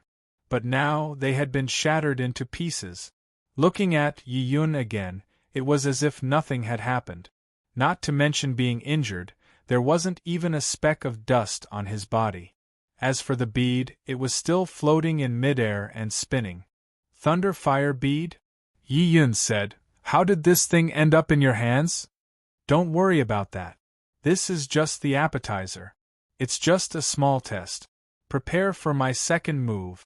The young man stretched out his hand and beckoned. The bead immediately flew back into his hand. This time, I'm going for Real. You have to be careful. As the young man spoke, the The thunder fire bead in his hand exploded with red light and instantly enveloped the young man, forming a huge red ball of light. Above the ball of light, purple lightning swam around it, making sizzling sounds. You should have done this long ago. This is more satisfying. Yi Yun laughed. His body rose another 3 feet. The golden light on his body shone brightly and his hair fluttered in the wind. He looked like a god. In the blink of an eye, the thunder fire bead in the young man's hand shot out like a meteor. This time, it was not aimed at the rockery, but at Yi Yun. The huge ball of light dragged a long red tail like a comet. It rumbled and whizzed in the direction of Yi Yun. That's more like it. Yi Yun faced the incoming ball of light without changing his expression. He pointed the golden ring sword in his hand at the ball of light. Swoosh! A golden beam of light as thick as a bowl shot out from the bottom of the scabbard and stabbed into the ball of light. Boom! The ball of light instantly exploded, and a red ring of light rapidly expanded in the air. Following the loud roar, all the towering trees in the back garden were neatly cut down by the rapidly expanding ring of light in an instant. The withered flowers and plants on the ground were also uprooted by the huge wave of air. The back garden, which was in good condition just a moment ago, turned into a mess in the blink of an eye. Yi Fan was shocked by the scene in front of him. He was so shocked that he was tongue-tied and dumbfounded. Weren't all immortals quiet and inactive? Why were the 2 immortals in front of him so angry? They were all immortals and were at least 1,000 years old. Why couldn't they sit down and talk things out? That sky dragon was the same. If it was a civil battle, then so be it. Couldn't they just use a dice to compare big and small? If it really didn't work, then use a silver coin to guess heads and tails. Must they fight? If they want to fight, then fight. But don't fight in the Yi residence. You are all immortals. If you want to fight, then fight in the sky. If it really doesn't work, then fight in the mountains. No matter what, you can't fight in the back garden and turn the back garden into a plowed field. Is this the so-called civil battle? If it was a martial battle, wouldn't the eagle's distress peak be overturned as well? Now, the fake mountain was saved, but the garden was gone. Yi Fan wanted to flare up, but he didn't dare to. He couldn't afford to offend the 2 immortals in front of him. One was the sky dragon who protected the Yi family, while the other was the sword spirit who was said to be able to save the Yi family's fate. Yi Fan could only let them do as they pleased in the ancestral home. The young man was a little embarrassed. He waved his hand and kept the thunder fire pearl in his pocket. He had already used 2 moves, but the golden array still hadn't been broken. Instead, the Yi family's garden was in tatters. No matter what, he was still the protector of the Yi family. In any case, he had been the successor of the Yi family for hundreds of years. Now that he only had 1 chance left, if he still couldn't win, it wouldn't sound good in the heavenly court. Continue. There's 1 more move. I haven't been as happy as I am today for hundreds of years. Yi Yun looked relaxed. Are you sure you want me to use the 3rd move? The young man took a deep breath and said seriously. Don't be so wishy-washy, Yi Yun said with a smile. We haven't sparred for hundreds of years. I thought you were destroyed by the heavenly thunder during your tribulation. Now that you've become a sky dragon, your strength is different from before. You have to open my eyes no matter what. You said it yourself. Don't regret it, the young man said with a smile. This time, his smile was different from before. There was a hint of coldness in his laughter. You're finally serious. Yi Yun noticed the change in the young man's expression. Show me your most powerful move. Don't worry, you can't kill me. Then I'll do as you say. The young man waved his hand in the air. A treasured sword appeared out of thin air. The sword was about 1 meter long and was surrounded by purple energy. Do you know where I work in the heavenly court? The young man reached out and held the dazzling treasured sword. He looked at the sword from top to bottom and asked. I don't know. Yi Yun shook his head with a smile. Thunder Department, the young man said softly. Although the young man said these two words casually, it obviously had an effect. After Yi Yun heard these two words, the smile on his face disappeared. He was no longer as calm as before. I'm sure you know this sword. Thunder God and I made a bet and he lost to me. He lent me this sword for a year. The young man smiled and looked up at Yi Yun. Just in case. Yi Yun's reaction seemed to satisfy him. Lei Jun. Yi Yun spat out these two words. That's right. It's Lei Jun. As expected of someone who stayed in the heavenly court. You're so knowledgeable. The young man was in an extremely good mood. I don't need to say more about the power of this Lei Jun sword. How about it? Do you want to consider whether to take my third move? Humph. Yi Yun's reaction was out of the young man's expectation. Although this Lei Jun sword is a divine sword of the Thunder Department, you have to understand that when I was born, the Thunder Department didn't exist yet. You! The young man was so angry at Yi Yun that he couldn't say anything. Fine. Since you said so, I won't waste any more words. Whether you win or lose, we'll decide it with one move. Fine. Today, I want to see how powerful the legendary Lei Jun sword is. Yi Yun rose 9 feet above the ground and stood with his hands behind his back. The golden light on his body surged and formed a light ball that was 1 zhang wide. 9 unknown golden birds flew around the light ball. The young man smiled. His feet left the ground and slowly floated up. When he reached the same height as Yi Yun, he stopped. Then, he raised the Lei Jun sword high above his head. In an instant, dark clouds covered the young man's head. Lightning flashed and thunder roared. 9 purple lightning bolts shuttled back and forth in the dark clouds like giant snakes. It was a majestic sight. Heaven's might was unpredictable and heaven's will was hard to defy. This heavenly lightning of the purest yang had always been the representation of heaven's might in the hearts of all cultivators. They loved it but also feared it. They loved it because only when their cultivation reached a certain realm, they could attract the heavenly tribulation.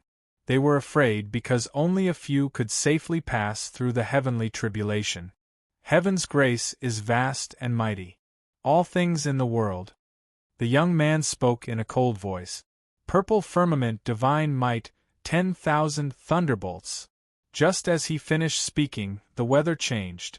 The 9 purple lightning bolts in the dark clouds above his head shot down and instantly intertwined with the Lei Jun sword in his hand. The 9 lightning bolts twisted into a huge purple belt of light. It was like a huge purple dragon coiling around the Lei Jun sword. Boom! Accompanied by the rumbling of thunder, a purple beam of light shot up from the Lei Jun sword into the clouds. The dark clouds above his head were pierced by the purple beam of light, forming a huge whirlpool that spun non-stop. It's not too late for you to regret now. The young man stood in the air and said loudly. It's not a small formation. I wonder if it's just for show. Yi Yun laughed. You sure talk big. I want to see how powerful your ancient secret technique, golden light formation, is. How can it withstand my Lei Jun sword? After the young man said that, he slashed down with the Lei Jun sword. 9 purple lightning bolts formed a huge beam of light that was accompanied by a loud thunder roar, and it shot straight at Yi Yun. The ground was instantly dyed purple by the huge beam of light. Legend had it that the heavenly tribulation had at most 9 bolts of lightning. However, they came one after another, each stronger than the last. This time, the young man had directly combined 9 bolts of lightning into one. One could imagine how powerful it was. Yin-yang chaos, lifeless endurance. Supreme 9 suns, golden light formation. Yi Yun was imposing without being angry. The golden light on his body suddenly surged. The golden ball of light expanded to 3 zhang, like a small sun. The golden light was so dazzling that no one dared to look directly at it. Yi Fan was already staring at her with his mouth agape. He was completely mesmerized.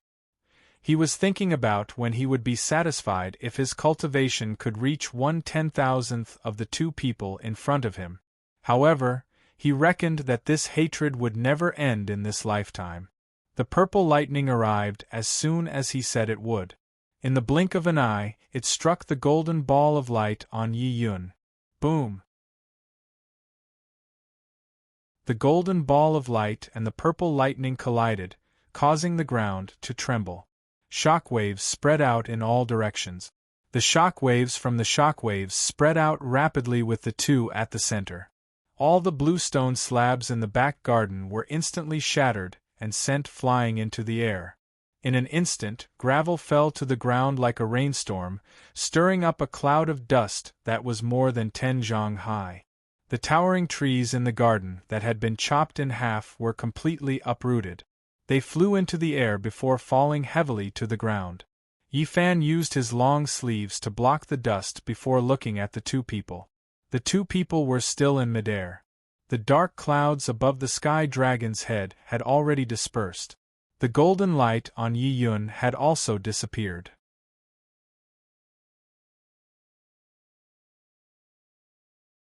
Chapter 12. However, the back garden was not so lucky. The whole ground looked like it had been turned over, and it was full of holes. Except for the rockery and the house, the whole ground was full of holes and gravel. Yi Fan was covered in dust, and there was not a clean spot on his body. The golden light formation is indeed an ancient secret technique. It is so powerful that it can withstand my 9 thunderbolts. However, the young man frowned. Since you have practiced the golden light formation to such a level, why don't you go through the heavenly tribulation? Haha, there is no meaning in heaven at all. There are rules here and there. It is not as free as the human world. If it was not to avoid the heavenly tribulation, I would not stay in that box. Let's not talk nonsense. You have a good time, but now it is my turn. I should vent my anger. I have been bored to death for hundreds of years. Yi Yun laughed. Okay, I will also learn from you and see how much your cultivation has improved. After the young man finished speaking, the two of them exchanged positions, and the attacking and defending positions immediately changed. Don't be careless, I will not show you mercy. Yi Yun imitated the young man's tone just now. After hearing this, the young man smiled and closed his eyes in the air. In an instant, water vapor lingered around him, and a huge silver water dragon circled around the young man. In an instant, the young man was completely surrounded. The water dragon glared at him, raised its head and wagged its tail. It was crystal clear and majestic. Water dragon protection? Yi Yun laughed. That's not a bad idea. I'm surprised you thought of it. The young man did not answer. He still closed his eyes in the huge water dragon. Seeing this, Yi Yun turned his right palm and closed his 5 fingers. In an instant, 5 rays of golden light flowed from his fingertips like water and gathered in his palm, forming a walnut-sized golden ball. The golden ball rotated and shone brightly. As the 5 rays of golden light flowed from his 5 fingers, the golden ball in his palm grew bigger and bigger. Gradually, it formed a golden ball of light that was 1 foot in size. Seeing this, Yi Fan hurriedly retreated a few meters. He understood that Yi Yun would definitely throw this ball of light at the young man. At that time, it would definitely create a huge shockwave. Before he threw out the ball of light, he had to avoid the brunt of the attack, lest the city gate caught on fire and the fish in the moat would be implicated. Zzz. The ball of light in Yi Yun's hand spun faster and faster, and the light grew brighter and brighter, producing a hissing sound as it rubbed against the air. Hee hee, Yi Yun laughed. Take this. As he spoke, he suddenly pushed the golden ball in his hand towards the young man. However, things did not develop as Yi Fan had imagined. The golden ball of light did not leave Yi Yun and fly towards the young man. Instead, it remained in Yi Yun's hands. Under his control, countless golden lights shot out from the golden ball of light in his palm. They were densely packed, like thousands of arrows shooting out at the same time. The golden lights that shot out shot towards the young man like a torrential rain. The rain of light was like lightning, instantly covering the fake mountain and the young man. This move was extremely domineering. Even if the young man protected himself, he could not guarantee that he could protect the fake mountain. As long as one of the golden lights hit the fake mountain, the result would be obvious. In the air, Yi Yun sneered as he controlled the golden ball of light to shoot thousands of arrows at the same time. He had deliberately created an illusion to make the young man think that the move was aimed at him. In fact, he had already secretly changed the shape of the golden light. His real target was actually the fake mountain. Now that the young man wanted to protect the fake mountain, it was too late. Just as the storm-like golden lights were about to hit the young man and the fake mountain, the young man in the water dragon suddenly opened his eyes. As he opened his eyes, he formed a seal with one hand. The water dragon coiled around his body instantly spun around him at high speed, forming a huge water tornado. At the same time, countless water arrows shot out from the water tornado, rushing towards the thousands of golden lights at high speed. For a moment, the golden lights were dazzling. Boom, boom, boom. The thousands of golden lights collided with the countless water arrows shot out from the water tornado, instantly turning into steam. The entire garden was instantly shrouded in steam. His reaction is quite fast. Yi Yun did not expect this result. He originally thought that he could defeat his opponent in one move, but who would have thought that his opponent would be able to counter his move so easily? What other moves do you have? Feel free to use them. The young man was still standing in the middle of the water dragon, laughing in the air. Interesting. I really underestimated you. Yi Yun laughed mischievously. Cut the crap. I still have 2 moves. The young man raised 2 fingers and gestured. Do you think a mere water dragon can stop me? Yi Yun said as he stopped smiling and closed his eyes. Countless golden lights began to slowly rise from Yi Yun's body and condensed 9 feet above his head, forming a golden umbrella with a radius of 3 feet. As the golden light on his body grew stronger, the water dragon on the young man's body began to become restless, as if it was facing a great enemy. The dragon's whiskers fluttered, its eyes were wide open, and it raised its head and wagged its tail. The young man was a little surprised. He immediately formed a seal with one hand, trying to calm the water dragon down. However, no matter how hard he tried, the water dragon coiled around him became more and more restless. Its huge dragon eyes were fixed on the golden umbrella above Yi Yun's head. If the young man hadn't formed a seal with one hand, the water dragon would have already charged over. The young man was a little confused. Dragons were the leader of all things. They were the purest of yang. What kind of spiritual item could make a water dragon so nervous? Just as the young man was forming a seal with one hand to calm the water dragon down, Yi Yun in front of him moved. Yi Yun in the golden light suddenly made a seal with one hand. As the seal changed, the golden light that enveloped his body changed as well. In an instant it seemed to be burning. The golden light dazzled like a huge golden flame, shooting straight up to the sky. Roar! The water dragon coiled around the young man let out an earth-shattering roar. Its huge head kept hitting the surroundings as if it was trying to break through the enchantment that the young man had set up. At this moment, not only the water dragon, but even the young man himself felt a huge pressure. It was so heavy that he couldn't breathe. He once again held the great thunder sword in his hand as a precaution. The great thunder sword in his hand made him feel more secure.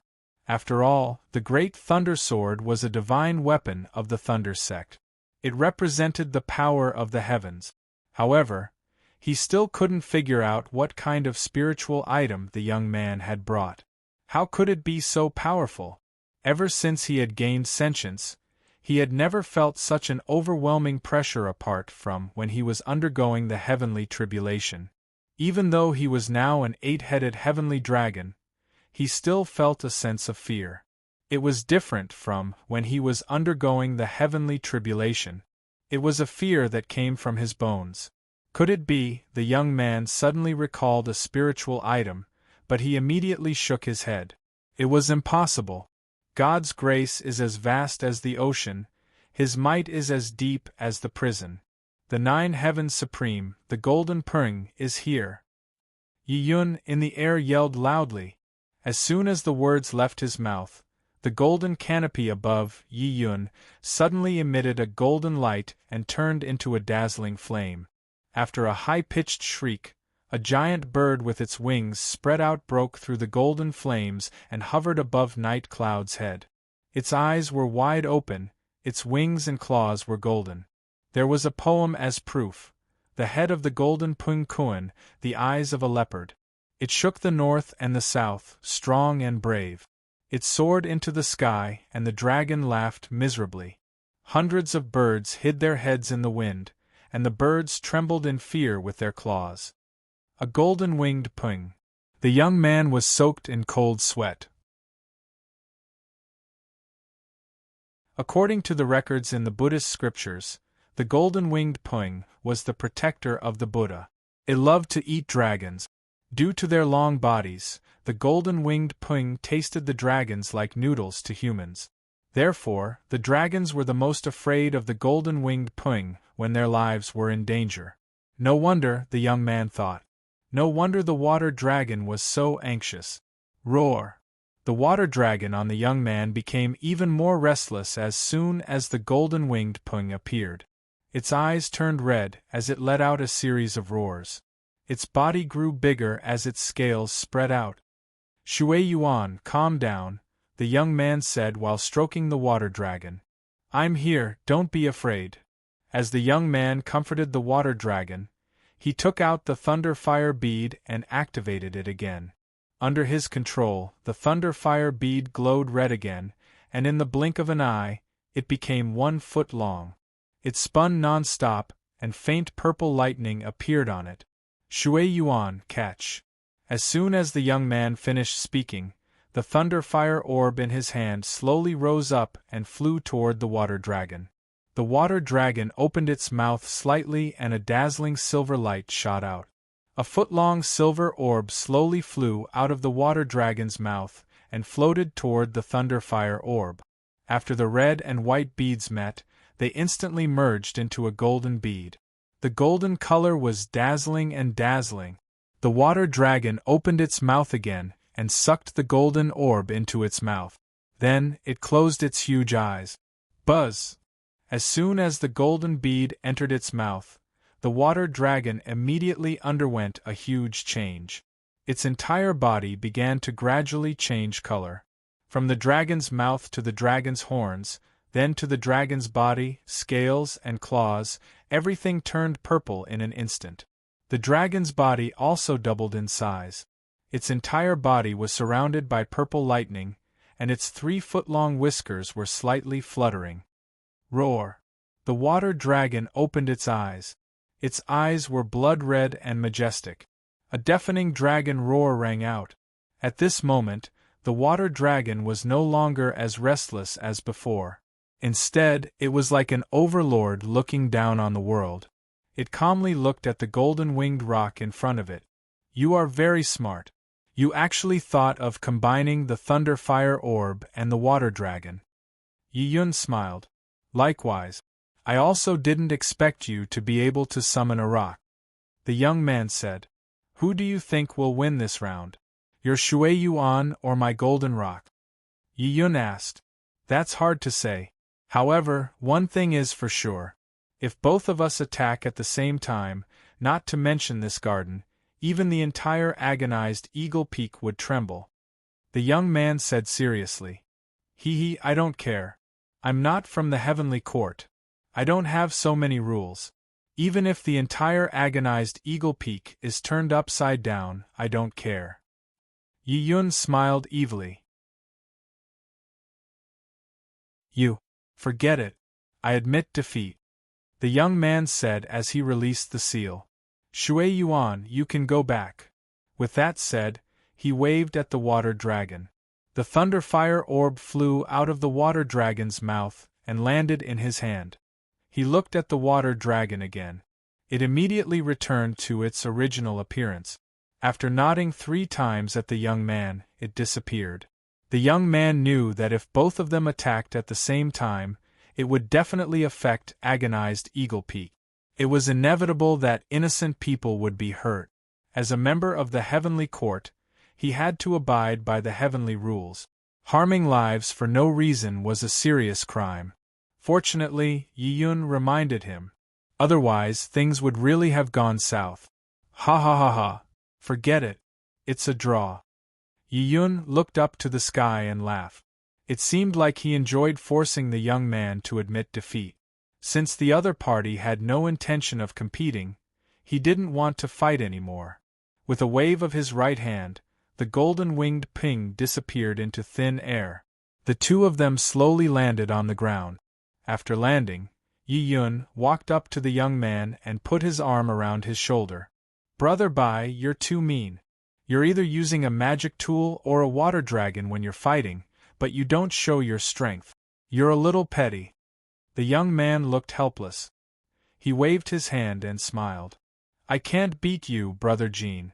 If I don't use artifacts, how can I fight? Isn't that asking for a snub? What do you think? Ha ha ha, Brother Bai, you're too humble. You're now an 8th Division Heavenly Dragon. Your strength is not what it used to be. It's just that Brother Bai has always kept a low profile and refused to show it. I'm not wrong, right? The two people who were fighting in full swing with murderous intent now looked like brothers who hadn't seen each other in years. The young man smiled. He didn't answer Yi Yun. Instead, he asked, "What are you doing here instead of cultivating in that box?"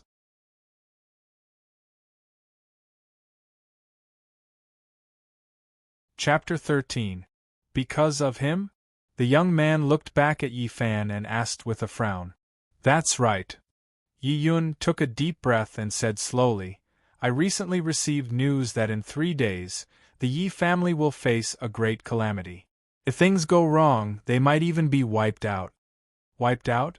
When Yi Fan heard these 2 words, he was greatly shocked. The sword spirit's words were actually the same as Fujiwara Chico's words? Is the Yi family really going to face a great calamity? Who has the strength to wipe out the Yi family that has been passed down for nearly 1,000 years? Could it be those Fusang people? What made him even more puzzled was that the sword spirit came for him. How did he get involved with him? Yi Fan frowned. The more he thought about it, the more his head hurt. Regardless of this, Yi Fan thought. Let's listen to what the 2 people in front of me have to say. Wiped out. The young man frowned after hearing this. He stretched out his right hand and calculated a few times. Then, he said, no wonder I've been feeling restless these days. I felt that something would happen to the Yi family. I've been secretly paying attention to the Yi family's every move. You're right. From the divination, it's really a calamity. A country is about to fall. There must be demons. Yi Yun sighed and said, You should be more informed than me. The world is about to be in chaos. This time, foreign races invade Huaxia. I'm afraid that people will be plunged into misery and suffering again. Your information is really fast. You can even see through such a heavenly secret, said the young man. But all of this is fixed. It's also God's will. Huaxia has been strong for thousands of years. It's common to be separated for a long time and separated for a long time. You and I have jumped out of the 3 realms and are not in the 5 elements. Why should we care about this? Besides, what does this have to do with him? The young man looked at Yi Fan as he spoke. Don't care? Hee, if it's really just an ordinary war like you said, then it's fine. As far as I know. Yi Yun walked up to the young man and whispered a few words into his ear. Is this true? The young man's expression changed instantly. Where did you hear this from? You don't need to know where I found out. This is no small matter. It's no longer just a matter of the mortal world. Yi Yun said, "The most important thing right now is to take care of the Yi clan's matters, then we can plan for the long term. What do you think?" This. The young man hesitated for a moment and said, "Brother Jean, do you have any good ideas? You hold an important position in the heavenly court, so you can't violate the heavenly rules and interfere with this matter.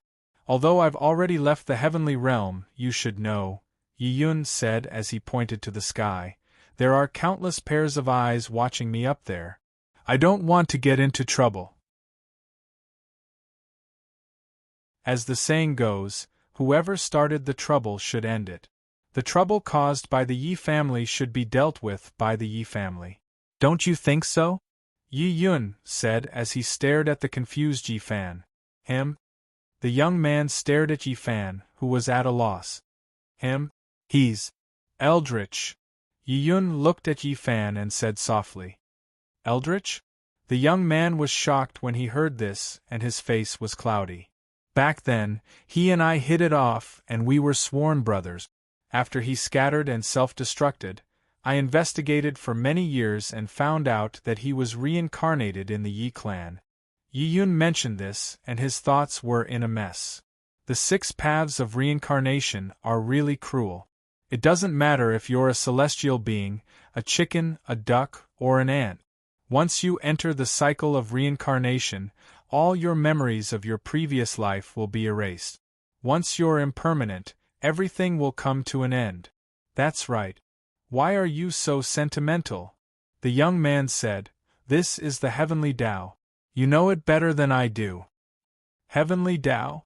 Bullsh *t. Yi Yun scolded, "Heaven and earth are heartless and treat all living things like straw dogs. I hate you so-called righteous gods the most. You always talk about the heavenly Tao. Back then, if it weren't for you so-called celestial beings, would my brother have scattered and self-destructed? Celestial beings? Bah." Yi Yun thought of the scene where his sworn brother Eldritch had scattered and self-destructed, and became emotional. "It's a pity that I was sealed back then, and couldn't help. Otherwise," Yi Yun turned around and stared at the young man, his eyes shining with golden light, "I would have destroyed their bodies and souls." "Brother Jean, calm down," the young man advised. "I've heard about what happened back then. Those celestial beings did go overboard, but there's nothing we can do about it. Heaven's might is unpredictable, and it's hard to go against Heaven's will. In the vast Taishu there must be rules. Moreover, those celestial beings were punished because of this. Now it's been hundreds of years. No matter how angry you are, it's useless. Moreover, for your sworn brother Eldritch, it might not be a bad thing for him to enter the cycle of reincarnation. What do you think?" After Yi Yun heard the young man's words, his emotions gradually calmed down, and the golden light in his eyes returned to normal. "Sigh, what you said isn't unreasonable. Back then, my sworn brother was indeed a little conceited. I've tried to persuade him many times, but he just wouldn't listen. He relied on his cultivation to do whatever he wanted. In the end, he ended up committing suicide. Now that he's reincarnated into the Yi family, he's well-behaved and has the appearance of a scholar. He no longer has the shadow of Eldritch from back then." Yi Yun shook his head and sighed. "Brother Jean, it's a blessing in disguise. Take it easy. Right now, resolving the Yi family's calamity is the most important thing. Brother Jean is far-sighted. I'm sure you've already thought of a way to resolve this," the young man said. "According to what I know, in 3 days, 4 peerless experts will come to challenge us. Their goal is the Yi family's weapon forging manual. One of them has the peerless divine weapon, the fiery sword, and the other has cultivated for many years as a demon," Yi Yun said. "Fiery sword? Demon?"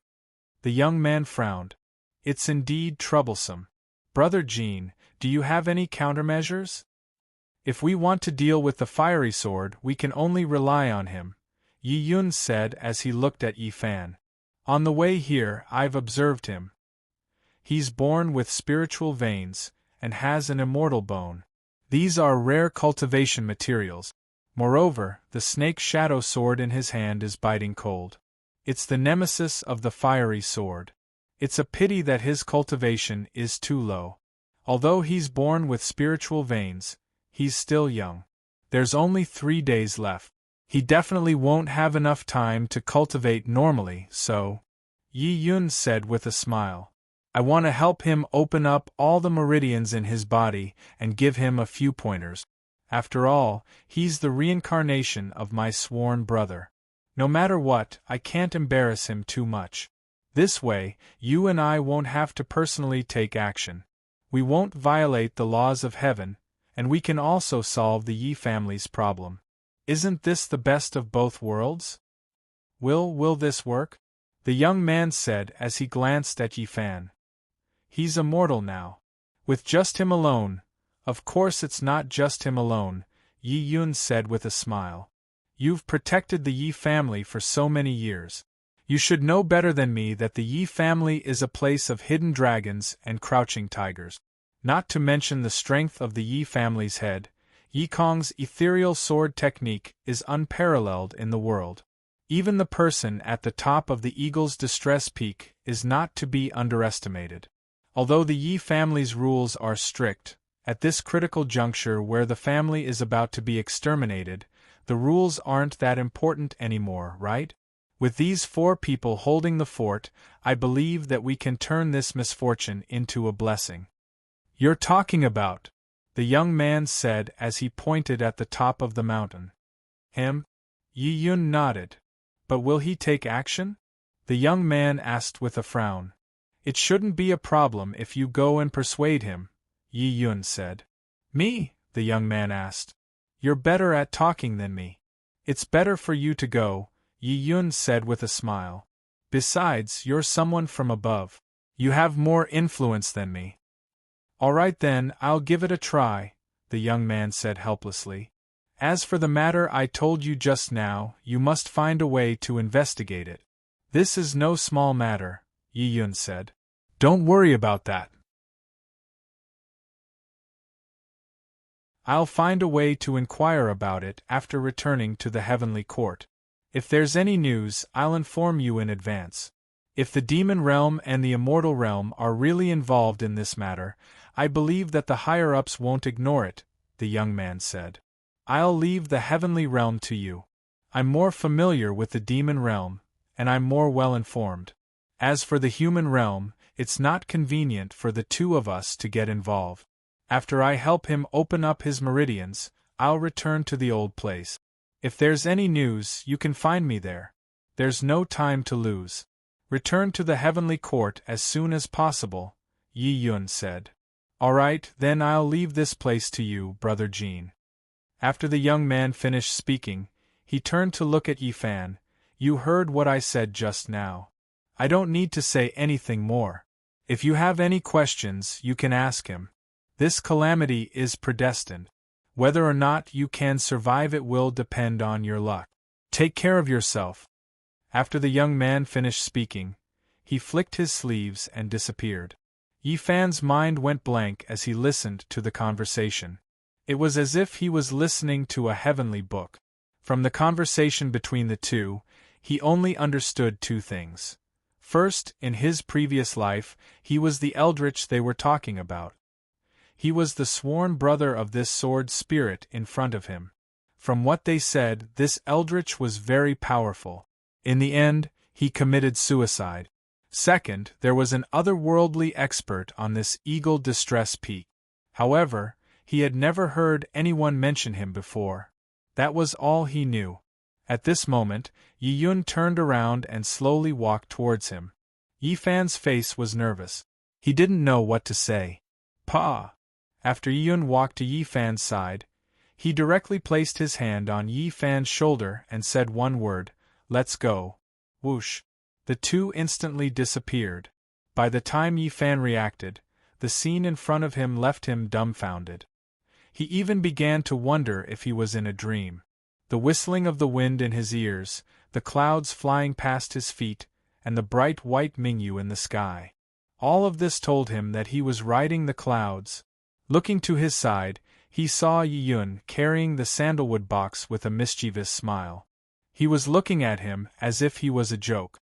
"Are you scared?" Yi Yun asked him. "No. I'm not." Yi Fan looked at the clouds flying past his feet and stammered, "It's just a little cold." "Ha, you are indeed the reincarnation of Eldritch. You must know that your wind cloud art was unparalleled in the world. Even those so-called immortals couldn't catch up to you. Every time I competed with you in leg strength, we were always evenly matched."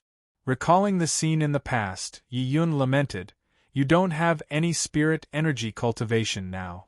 Of course you feel cold." "Exalted immortal, may I ask where are you taking me?" Yi Fan asked. After thinking about it, he still felt that it was safer to call him Exalted Immortal. "What Exalted Immortal? Same old rules. You call me Brother Kim, and I'll call you Brother Yi," Yi Yun said. Yi Yun said, "You must have heard what I said just now. You are the reincarnation of my sworn brother Eldritch.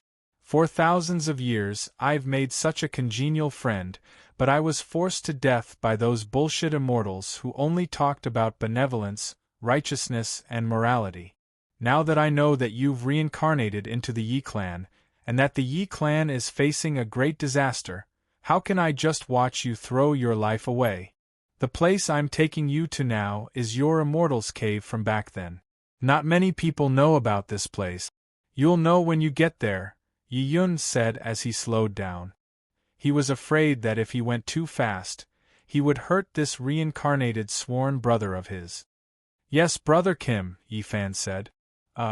Brother Kim, back then, Eldritch, was his surname also Yi?" "His surname was Yi, but it wasn't the same as yours. It was Tenleaf," Yi Yun replied with a smile. "What was my name back then?" Yi Fan asked.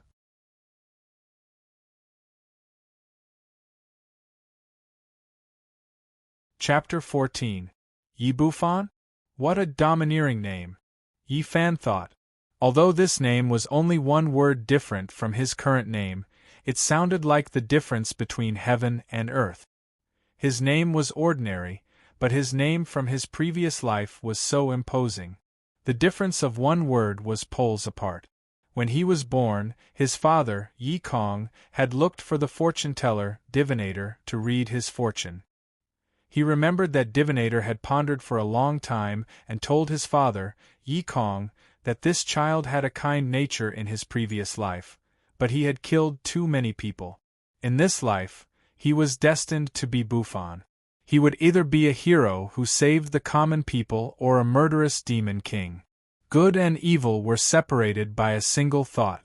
Whether he was a hero or a demon king would depend on his own fortune. After Yi Kong went back and thought about it for a night, he decided to name him Yi Fan. He hoped that he wouldn't become a hero or a demon king. Since ancient times, heroes and demon kings didn't have good endings. He only hoped that this child would be an ordinary mortal. Later on, Yi Kong had also paid a visit to his close friend, Qing Chenzi of the Purple Sun Monastery, hoping that he could change Yi Fan's fate. However, Qing Chenzi told Yi Kong that the fortune-teller was right. Everything would depend on Yi Fan's fate and external forces would not be able to change anything. Everything would depend on the will of the heavens and the child's fate. "We're almost there." Yi Yun interrupted Yi Fan's thoughts and said. After hearing this, Yi Fan gathered his thoughts and looked down from the clouds. At this time, the sky was slightly bright. A huge green mountain peak appeared in front of his eyes. It towered into the clouds. What was surprising was that the entire mountain was carved into the peak. It was like a seal rising steeply from the ground. It went straight up and down and was surrounded by steep cliffs. He had never heard of such a mountain in his life. Instead of calling it a mountain, it was better to call it a super-huge rock. The entire mountain was in the shape of a square pillar. It was like the work of the gods. The top of the mountain was unusually smooth and flat. It was very wide. From his perspective, the mountain top was no less than 10 mu. In the center of the mountain top, there was a pavilion surrounded by several tall pine trees. On the entire mountain, other than the few trees on the mountain top, there were no plants. There was not even a blade of grass. It was all smooth stones. Brother Kim, this is? Yi Fan asked. Phoenix Cry Mountain, Lingyun Cave. Yi Yun said as he slowed down. He pressed the cloud, and slowly descended from the top of Phoenix Cry Mountain.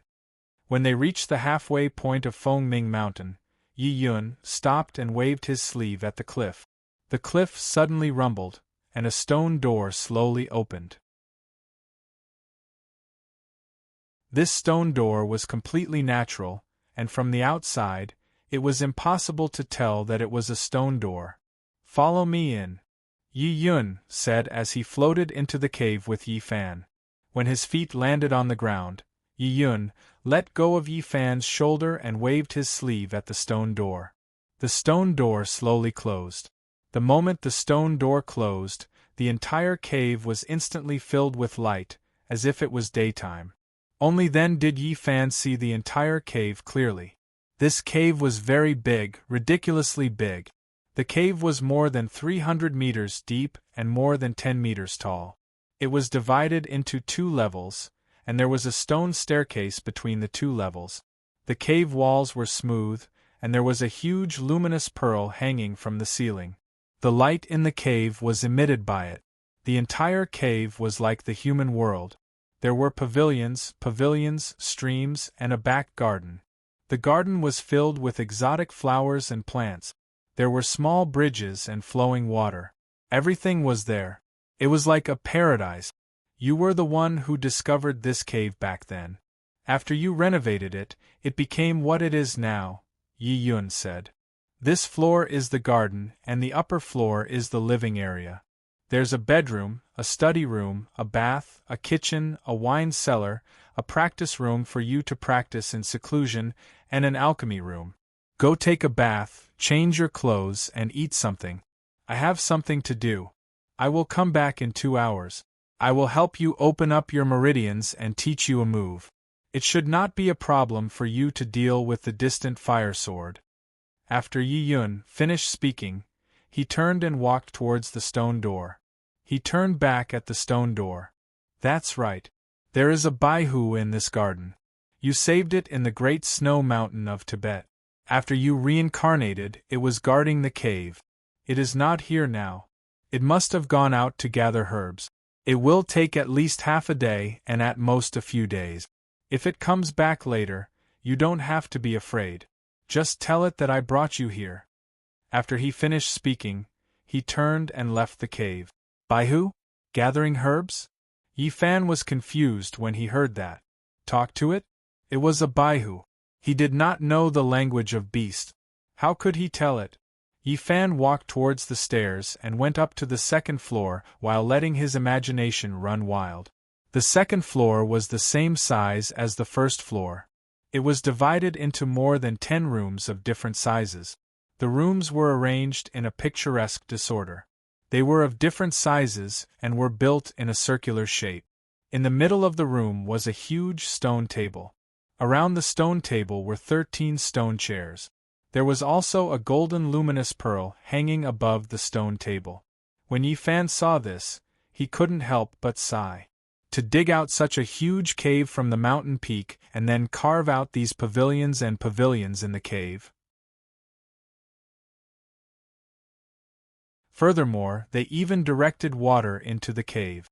How did they manage to complete such a huge project? It must be known that the Yi clan's ancestral home alone took 20 years to build. Hundreds of skilled craftsmen were employed. To build such a cave was more than 100 times more difficult than building the Yi clan's ancestral home. This was a precipice. Not to mention transporting materials, even a person would not be able to climb up. There was only one explanation for such a project, and that was the work of a deity. Other than that, there was no other possibility. He quickly found the bathroom. The bathroom's structure was very strange. The overall shape was a huge lotus pond. Beside the lotus pond was a lotus root. On top of the lotus root was a candlestick. The water in the lotus pond was rippling and the mist was rising. Yi Fan used his hand to test the water. It was actually hot water. How could there be a hot spring in this cave? This place was indeed a deity's cave, a paradise. Because the dragon and Brother Kim had fought for half the night, the entire back garden was almost turned over. After a night of torment, Yi Fan's body was already covered in mud. He found a lot of clothes in the bathroom's stone cabinet. These clothes were all white. The workmanship was exquisite and the materials were high quality. They were all ancient clothes. From the style, they were all from the Song dynasty. Yi Fan knew in his heart that these clothes must be from his previous life. He did not think too much about it. He quickly took off all his clothes and jumped into the lotus pond naked. He had a beautiful bath. The water in the lotus pond was soft and slightly hot. Yi Fan, who did not sleep last night, soon began to feel his eyelids drooping. He fell into a deep sleep. After an unknown amount of time, Yi Fan was awakened by the rumbling sound of the stone door opening. Only then did he realize that he was still soaking in the lotus pond. He hurriedly got up.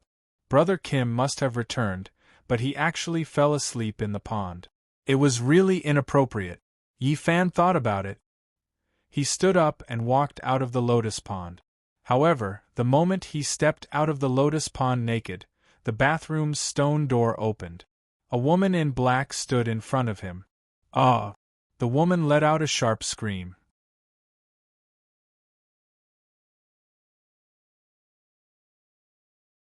Chapter 15. Plop! Yi Fan shouted and jumped into the lotus pond again. He only stuck his head out of the water and stuttered, "You? Who are you?" The woman standing in front of him looked like she was in her 20s. She was dressed in green and had fair skin. She was tall and voluptuous with a sword hanging on her waist. She had red lips and white teeth. Her eyes were bright, her eyebrows were like ink, her face was like a peach petal, and her long black hair reached her waist. She looked like a beauty. "How dare you trespass into the Lingyun cave? Get lost!" The woman removed her hands that covered her eyes. Her face was red as she reprimanded loudly. "You! Are you that Bai? Bai who?" Yi Fan's face was red as he asked tentatively. He did not expect that the Bai Hu that Yi Yun mentioned had already transformed into a human. Ever since he was young, other than his mother, no other woman had ever seen his body. Now, a woman that he did not know had seen his naked body. Yi Fan was so embarrassed that he wanted to find a hole to hide in. "You! Who are you? How did you know?" Seeing that the other party knew her identity, the woman in green immediately became alert. She pulled out her sword and pointed it at Yi Fan, who was in the pond. "Who are you? Speak. Otherwise, you will become a ghost under my sword." My name is Yi Fan. Brother Kim brought me here. He said that you might have gone out to gather herbs. Half a day at least, a few days at most," Yi Fan explained. "Brother Kim, where is he?" The woman in green softened her tone, but the sword in her hand was still pointed at Yi Fan. "He had something to do and went out. He said that he would be back soon," Yi Fan continued to explain. "Yi Fan." The woman in green frowned and asked, "What is your relationship with Brother Kim? Why did he bring you here?" "Well, miss, listen to me," Yi Fan said. "Brother Kim said that I am the reincarnation of his sworn brother, Eldritch. So, Yi Fan had just learned from Yi Yun that the Bai Hu in front of him was saved by Eldritch in his previous life, so he told him the truth. Clang! When the woman in green heard Yi Fan's words, she was so shocked that the sword in her hand fell to the ground. You turn around. Turn around quickly." The woman in green picked up the sword and pointed at Yi Fan. "Hurry up." Yi Fan was dumbfounded. He didn't know why this girl wanted him to do this. He could only slowly turn around. Ever since he left home, he had never met a normal person. The Japanese ninja who would fight without saying a word, the cold and weird old man in black robe, Fujiwara no Chiko who saved his life and told him to get lost, the 8th-division heavenly dragon that was worshipped by the Yi family for generations, and his sworn brother, the golden ring sword spirit in his previous life. Now, he met a woman in green who wanted him to turn around naked. Sigh, Yi Fan sighed in his heart. The fortune-teller was right. My life is really extraordinary. He stood up slightly and showed his back to the woman in green. On his fair back, there was a red mark in the shape of a crescent moon. Brother Yi. When the woman in green saw this, she threw away her sword and jumped into the lotus pond. She hugged Yi Fan tightly and cried, "It's really you. It's been 300 years. I've been waiting for you for so long." Sob, sob, sob, this. What's going on? The naked Yi Fan's face turned red. He was stunned on the spot as if he was petrified. This woman jumped into the lotus pond without any hesitation. One had to know that he was completely naked right now. He only felt that her body was soft and fragrant. He looked down at the woman in green. Her clothes were all wet and stuck tightly to her fair skin. Her curvaceous body was in full view. He was only in his 20s this year, an age when he was full of vigor and vigor. In the face of such a sudden beauty, how could he withstand such stimulation? He only felt his blood rush to the top of his head, his throat dry, and his whole body hot and dry. In desperation, he could only raise his hands high and persuade in a loud voice, "Goo, miss, let's talk nicely. This. How can this be you? You first. Let go of me. Can you let go of me?" Who knew that when Yi Fan said that, not only did the woman not let go, but she hugged him even tighter. Oh, you guys are progressing really fast. Unknowingly, Yi Yun was already standing at the door of the bathroom. He crossed his arms and leaned against the door with a smirk on his face. "I've only been out for less than 2 hours, and you guys. Brother Yi, not bad.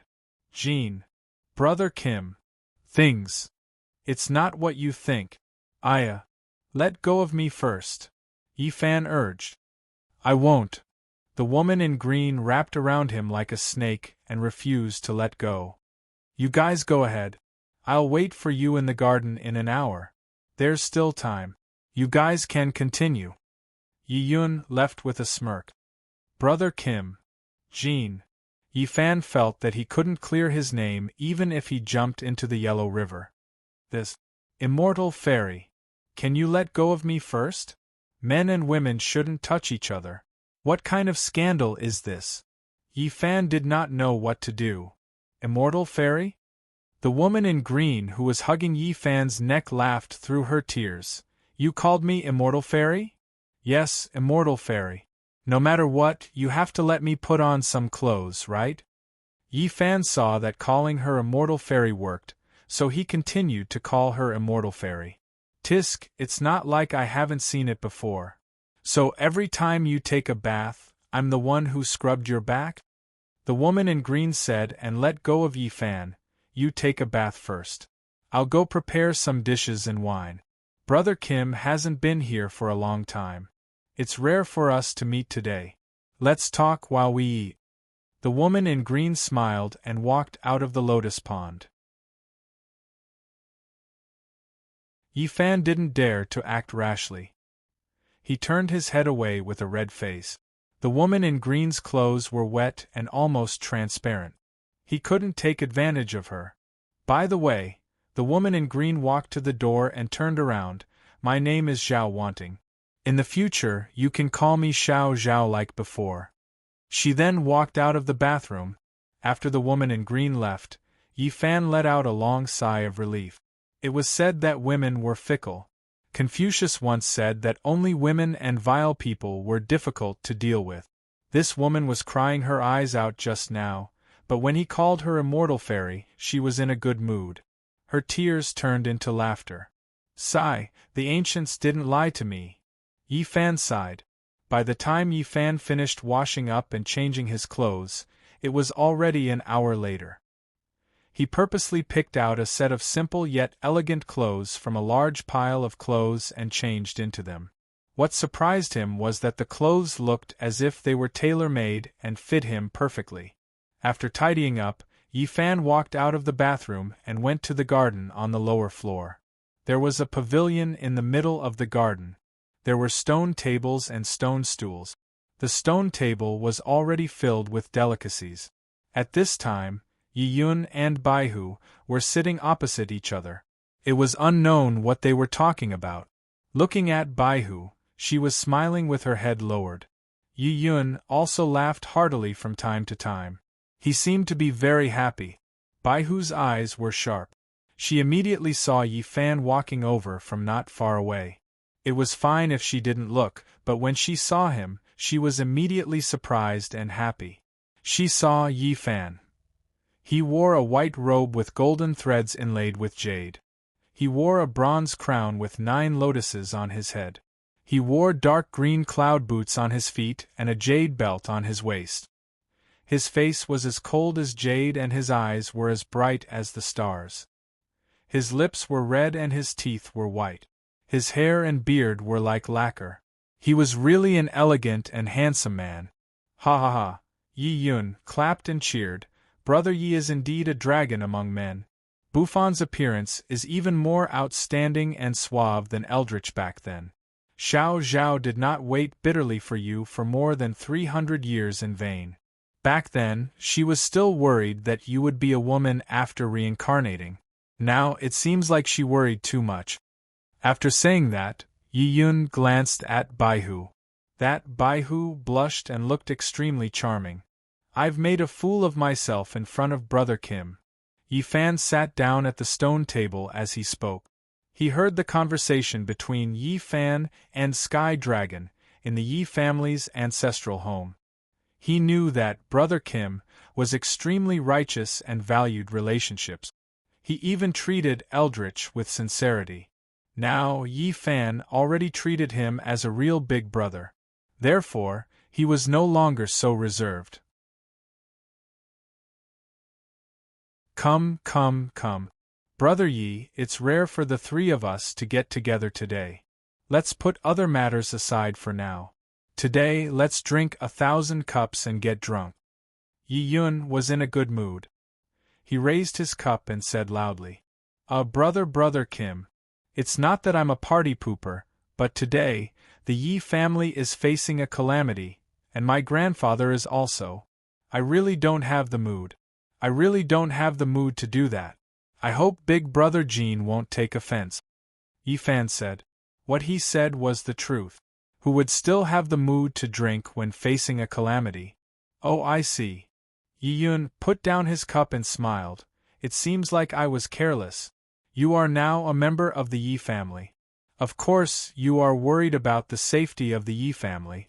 However, you can rest assured that I will help you open up all the meridians in your body in a while. Then, I will give you a few pointers. What do you think? As for your grandfather, Yi Yun, don't worry. If I possess him, it will only be good for him. There will be no harm. Brother Yi, after you reincarnated, you have the mystery of separation of Een. Who in the world doesn't want to be possessed by Brother Kim once? Bai Hu comforted Yi Fan. You must know that Brother Kim has a true pure yang body. There is a huge difference between him and those celestial immortals. Those celestial immortals have to balance the dragon and the tiger. Brother Kim, on the other hand, is born with a pure yang body. The two can't be mentioned in the same breath. After being possessed by Brother Kim once, all the meridians in your body will be opened up. Ordinary people who are possessed will have their lifespans extended and all their illnesses will disappear. Cultivators who are possessed will have their cultivation greatly increased and have hope of ascension. Therefore, Brother Yi, you don't have to worry. This is a blessing, not a curse. Many thanks to Brother Kim for fulfilling my wish. Yi Fan is ashamed. If the Yi family can safely survive this calamity, Yi Fan will be eternally grateful. Yi Fan was shocked after hearing Bai Hu's words. Then, he bowed to Yi Yun. He originally thought that his grandfather, Yi Yun, would be harmed. Only now did he realize that this was a great blessing. Sigh. Yi Yun helped Yi Fan up. How many times have I told you? You and I are sworn brothers, friends of life and death. It's too unreasonable to say such things. It's inconvenient for me to meet you in my true form. Also, I saw that your grandfather, Yi Yun, had encountered a bottleneck in his cultivation, so I possessed him. After 2 days, I will send you back to the Yi family. At that time, I will naturally leave your grandfather's body. Brother Yi, you can rest assured. It seems that this little brother's worries are groundless. Since that's the case, then I can rest assured. Today, I will risk my life to accompany you and drink with you, big brother. After hearing the two's words, Yi Fan felt a lot more at ease. He couldn't be too tactless and spoil the mood. Come, brother Kim, little sister Xiao Zhao. Yi Fan raised his wine cup. I, Yi Fan, am truly blessed from my previous life to be able to meet the two of you. Let me offer you a toast. After he finished speaking, he downed the wine in one gulp. This wine was indeed not ordinary. It was rich and fragrant, definitely not something that could be brewed in this world.